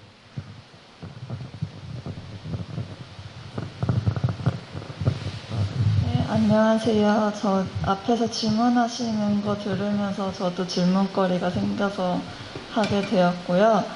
그 풍정각의 연작을 조금 보긴 했었는데 그때마다 어떤 이제 춤 자체를 보면서 이걸 어떻게 봐야 될지 제가 춤을 잘 모르는 사람으로서 궁금하더라고요.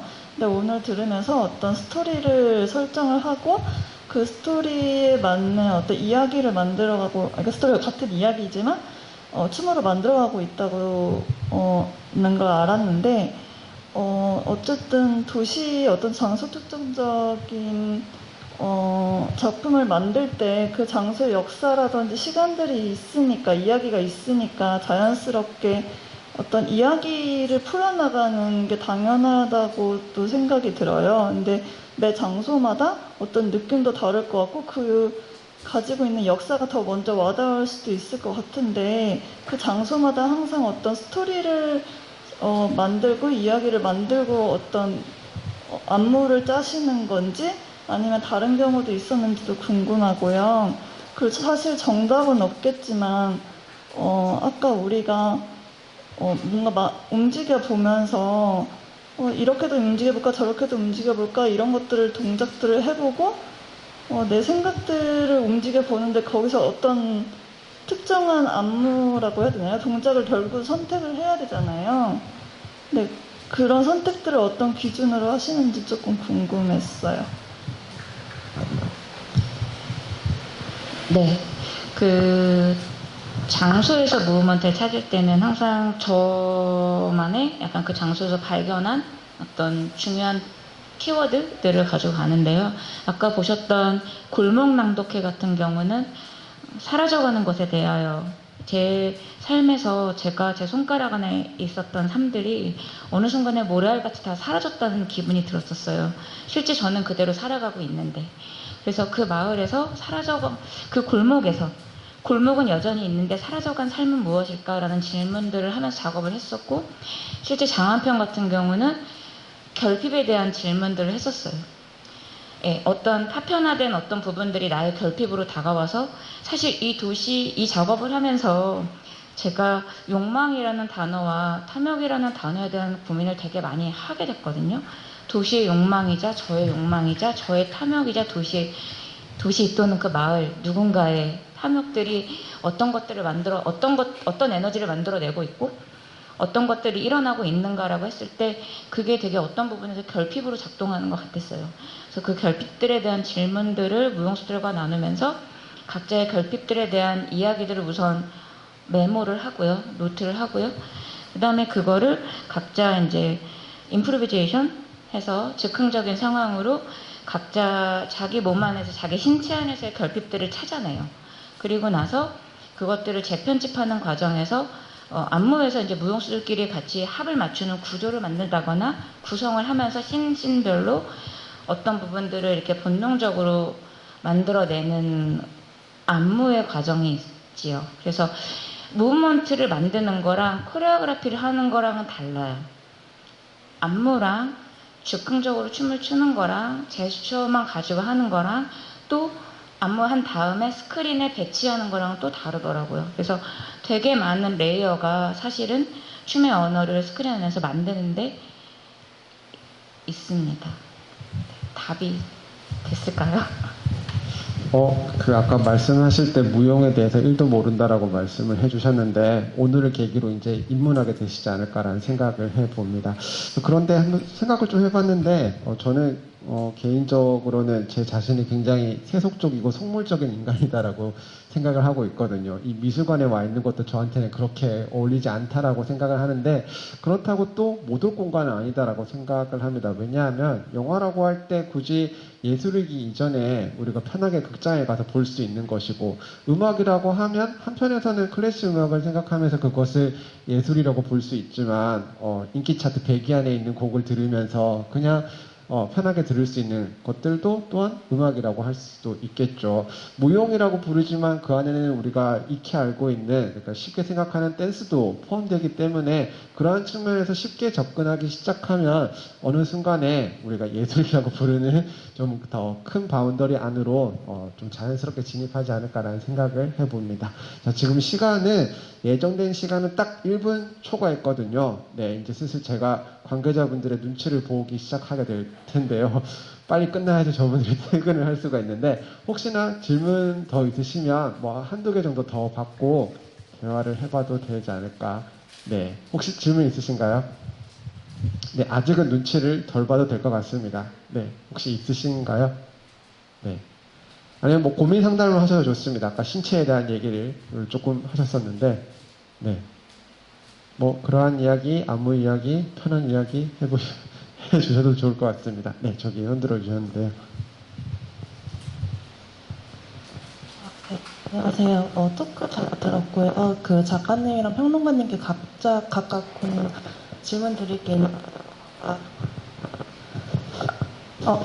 아까 그 안무가 스크린이 되는 거에 대해서 잠깐 말씀을 해주셨는데, 그 처음에 말씀하실 때 그런 무대에서 안무하시는 거에 대한 한계 때문에 장소 공연으로 옮겨가셨다고 하셨는데 이번 영상에서는 다시 무대가 등장을 하잖아요. 그래서 다시 무대를 불러오신 이유가 어떤 건지 작가님께 궁금하고요. 그리고 평론가님께는 처음에 그 영화제에서 이 그 풍조가 시리즈를 보셨다고 하셨는데 지금 미술관으로 옮겨왔을 때는 그 단채널에서 3채널로 옮겨왔고 장소 자체가 좀 더 막 다르잖아요. 영화관이랑 미술관이랑. 그래서 그런 보기 방식이 달라진 것에 대해서는 어떻게 보셨는지 궁금합니다.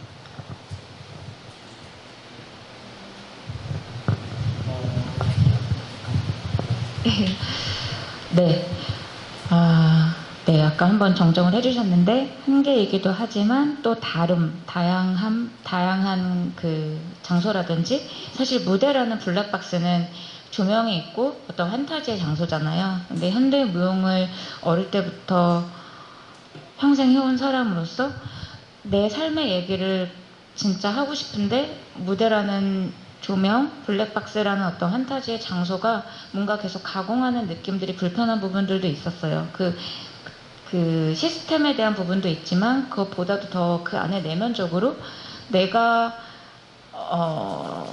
나를 다루고 있는 매체에 대한 질문이기도 했었거든요. 그래서 장소에서 작업을 했었고 되게 재밌는 게 장소에서 퍼포먼스를 하면서 장소에서 춤을 만들고 공연을 하면서 관객들이 공연에서는 관객이 제일 중요하거든요. 관객과 만났을 때만 이게 작품이 돼요. 원래 리허설은 작품이 아니에요. 관객들과 만났을 때 작품이 되는데 그 현장에서 관객분들과 만났을 때 제대로 볼 수 있는 환경이 안 되는 거예요. 그 장소에서의 공연들이. 그래서 그거를 기록하기 시작했고 그걸 웹사이트에 올려놔서 사람들이 못 봤던 장면을 볼 수 있는 상황으로 저는 연출을 한 거거든요. 그런데 그게 영화가 되어버렸고 그런데 그렇게 하다 보니 춤이 사라지는 거예요. 제가 연습실에서 만들었던 무용수들과 나누었던 이야기에서 중요한 춤의 장면들이 실제 스크린에서는 풍경에 희석되고 어떤 상황에 매몰되고 그래서 무용수들의 신체, 무용수들이 말하는 언어와 서사가 발견되지 않았어요, 많이. 그래서 그거를 더 보여줄 수 있는 무대로 가자. 그래서 이번에 처음으로 무대에서 장소에 있었던 춤을 다시 무대로 가지고 가면서 촬영을 해봤거든요. 그래서 실제적으로는 몸의 언어를 더 많이 드러내고자 그러니까 전면에 보여지게 하고자 무대에서 촬영을 했는데 되게 재밌는 게 사실 현실의 공간이 훨씬 더 환타지 같았고 무대의 공간은 훨씬 더 그냥 리얼타임 같았어요. 그래서 그것들이 스크린에 배치했을 때 또 다른 감각으로 다가와서 저한테 또 다른 숙제를 가져다 줬고요. 무대의 춤과 장소의 춤과 그 다음에 요즘에 온라인에서 보여지는 이 춤에 대한 부분들이 결과적으로 이 춤의 어떤 기술이라든지 방식 이런 걸 떠나서 보여지는 거에 대한 고민들, 신체 무용이라는 매체가 가지고 있는 힘들 그런 것들을 좀 다르게 해석하게 됐고 다르게 바라보게 됐고 이 전시를 보러 오시는 분들이 사실 미술관에서 퍼포먼스 또는 안무가가 많이 소환되고 움직임들이 많이 일어나고 있잖아요. 또 가공된 신체가 있고 리얼타임의 신체가 있고 라이브의 신체가 있고 그거에 좀 다름도 있지 않나? 그래서 장소의 퍼포먼스와 무대의 퍼포먼스, 실제 라이브 퍼포먼스와 또 한번 가공된 퍼포먼스의 다른 신체성에 대한 고민, 연구 그리고 그거를 다채널로 펼쳐보면서 배치하는 연습 그런 걸 해본 작업입니다. 네, 저한테도 질문을 주셔서 굉장히 당황스러웠는데요. 일단 풍정각 연작이 일단 극장에서 상영될 때랑 미술관에서 상영될 때의 차이에 대한 뭐 질문이라고 볼 수 있을 텐데 우리가 같이 봤었던 그 골목 낭독회의 경우에는 개인적으로는 뭐 오늘 미술관에서 본 거는 지금 이게 처음이고요.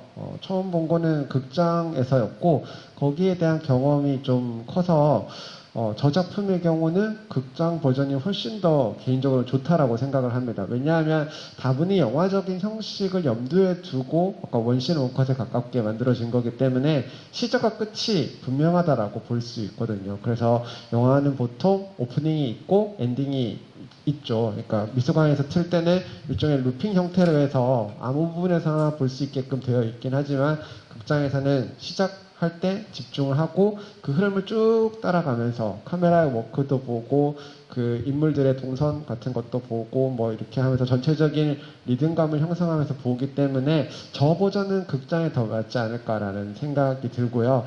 다른 작품들의 경우는 뭐 미술관에서 본 것도 있고 그렇지 않은 것도 있는데 미술관에서 봤었을 때의 차이점이라고 얘기를 한다라면 제 몸의 감각을, 그러니까 제 몸이 이 작품과 어떤 식으로 반응하고 있는지를 좀 확인하면서 볼 수 있다라고 하는 장점이 있는 것 같습니다. 마우라 같은 경우에는 다채널 영상이기 때문에 또 다른 케이스이긴 한데, 일단 풍전과 연작 미술관에서 틀어지게 된다라면 미술관은 뭐 돌아다니면서도 볼 수도 있고 한 자리에서 계속 서 있으면서도 볼 수도 있고 앉아 있으면서 볼 수도 있긴 한데, 일단 극장과는 달리 그렇게 편한 공간은 아니다라고 생각을 합니다. 왜냐하면 기본적으로 서 있다라고 한다라면 중력을 받으면서 발바닥으로 그 중력을 지탱을 해야 되죠. 여기서부터 몸에 대한 감각이 나타나는데, 그 감각과 그리고 그 스크린에 그 투사되고 있는 그 무용수들의 어떤 감각 같은 것과 상호작용할 수도 있고, 뭐 그렇게 하지는 않겠지만 뭐 이렇게 약간은 머릿속으로 저 동작에 대한 상상을 하면서 어떤 부분에서는 뭐 이렇게 기쁨을 느낄 수도 있고 어떤 부분에서는 고통을 느낄 수도 있는 이러한 것들을 내 몸의 감각과 확인하면서 할 수도, 그러니까 작품을 감상할 수도 있다라고 하는 특징이 있다라고 하는 점에서 조금 차이가 있는 것 같습니다. 뭐 더 쉽게 얘기하자면 극장에서는 주로 머리로서 영화를 본다라고 한다라면 미술관에서는 조금 더 몸에 대한 감각을 좀 작동시켜서 관람할 수 있다라는 특징이 있는 것 같습니다. 네, 혹시 또 다른 질문 있으신가요? 한 개 정도 더 받고 마무리를 하면 좋을 것 같은데요. 네, 혹시 추가로 더 없으신가요?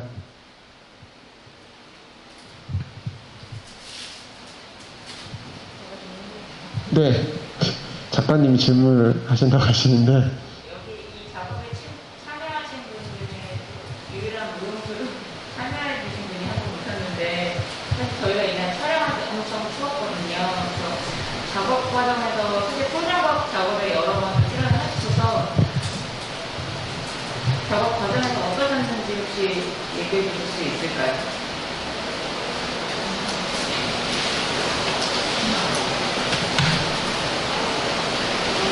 이 작업 전체 녹화 전영훈 씨고요. 영훈 씨는 지금 모자 디자이너고 로라 브랜드의 대표로 계시고요. 1댄스랑은 한 6년,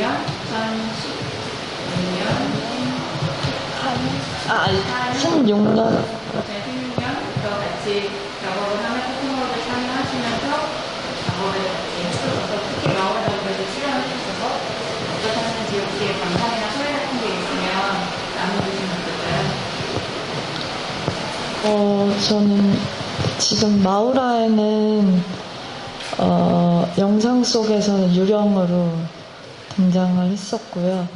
그리고 그 전 작품과 다르게 여기서는 그 음성으로 노동요를 부르는 그런 장면이 있어서 되게 더 인상 깊었던 작품이고, 아까 그 전에 안무를 짜는 것에 대해 질문하신 분이 계셨는데, 보통 그냥 그거에 대해서 짧게 설명을 드리면은 선생님, 이제 안무가 선생님께 그 장소에 대한 설명을 먼저 듣고 그거를 저희가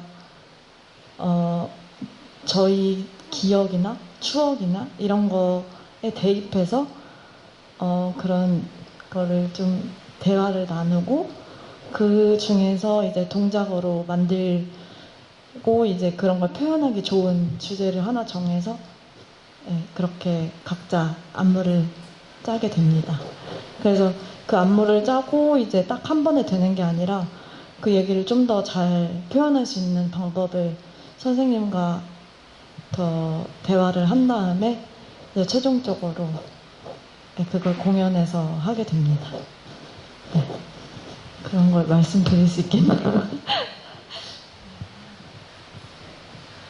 저희가 비전문 무용수 분들이 작업에 참여하는 거라든지 스크린 안에 있는 거라든지 사실 이게 되게 굉장히 어려운 선택인데, 정말 저희가 촬영하는 날 엄청 추웠거든요. 그래서 엄청 추운 날 사실 여기에 서 있는 앞에서 얘기하는 저보다도 함께 하신 홍조선 사운드 작가님, 그 전영훈 배우님, 여기 참여하신 되게 많은 수많은 그 참여자분들이 계세요. 그래서 물론 제가 제 옆에서 도와드리는 또는 제가 데리고 가는 그 역할을 하고 있지만 여기 있는 모든 분들이 한 분 한 분의 역할이 엄청난 걸 만들어 주셨어가지고 실제적으로 저는 항상 영상에 함께하는 사람들에서 크레딧을 정말 넣는데 전시장에서 이게 무한 루프로 돌아가면서 한 분 한 분을 제가 소개를 할 수 없는 상황이 됐었어요. 그래서 도록을 꼭 살펴봐 주셨으면 좋겠고요. 그 한 분 한 분이 계셨기 때문에 이 작업들을 잘 만들 수 있었어서 소개를 해드리고 싶었습니다. 네, 정리하는 멘트를 해야 될 것 같은데요. 이제는 뭐 중간에 얘기를 할까 하다가 좀 머뭇거렸었는데 이 마우라라고 하는 작품을 제가 계속 영화적이다라고 말씀을 드렸었는데 뭐 크게 한 2가지 정도 비유를 좀 상투적인 비유인데요. 들 수 있을 것 같습니다. 보통 영화라고 하면 그것을 빗대어서 영화는 뭐 이렇게 세상을 들여다볼 수 있는 창이기도 하고 세상을 비추는 거울이기도 하다라고 얘기를 하죠. 전 좋은 영화라고 하면 이 2가지 요건을 충족시켜주는 것이 좋은 영화다라고 생각을 하는데요. 눈에 보이는 세계의 투사로서의 영화를 창에 빗대는 거라고 볼 수 있더라면 영화를 거울에 빗대는 거는 눈에 보이지 않는 세계의 반영이라고 할 수 있을 것입니다. 하나는 투명하게 현실을 보여주고 다른 하나는 우리가 볼 수 없는 것을 볼 수 있게끔 혹은 상상하게끔 만드는 힘을 가지고 있는 작품이라 생각이 드는데 지금 이 마우라라고 하는 작품은 어떤 측면에서는 역사 영화라고도 할 수 있을 것 같습니다. 장안동이라고 하는 지역에 얽혀있는 기억과 추억, 히스토리 같은 것들을 영화적인 언어로 신체 언어로서 표현하고 있다는 점에서 역사 영화이기도 하고요. 다른 한편으로는 여기에 아직 우리에게는 당도하지 않았지만 이 지역이 앞으로 어떻게 변화할 것인가에 대한 비전을 보여주고 있다는 점에서 약간의 SF적인 영화라고도 할 수 있을 것 같습니다. 이런 점에서 이 작품을 개인적으로 좋아하기도 한다라는 것을 마지막으로 말씀드리고 싶었었고요. 네, 이제 정말로 시간이 다 됐기 때문에 마지막으로 오늘 오신 분들께 마무리 인사 말씀이나 못다한 말씀 있으시면 해주시면 될 것 같습니다.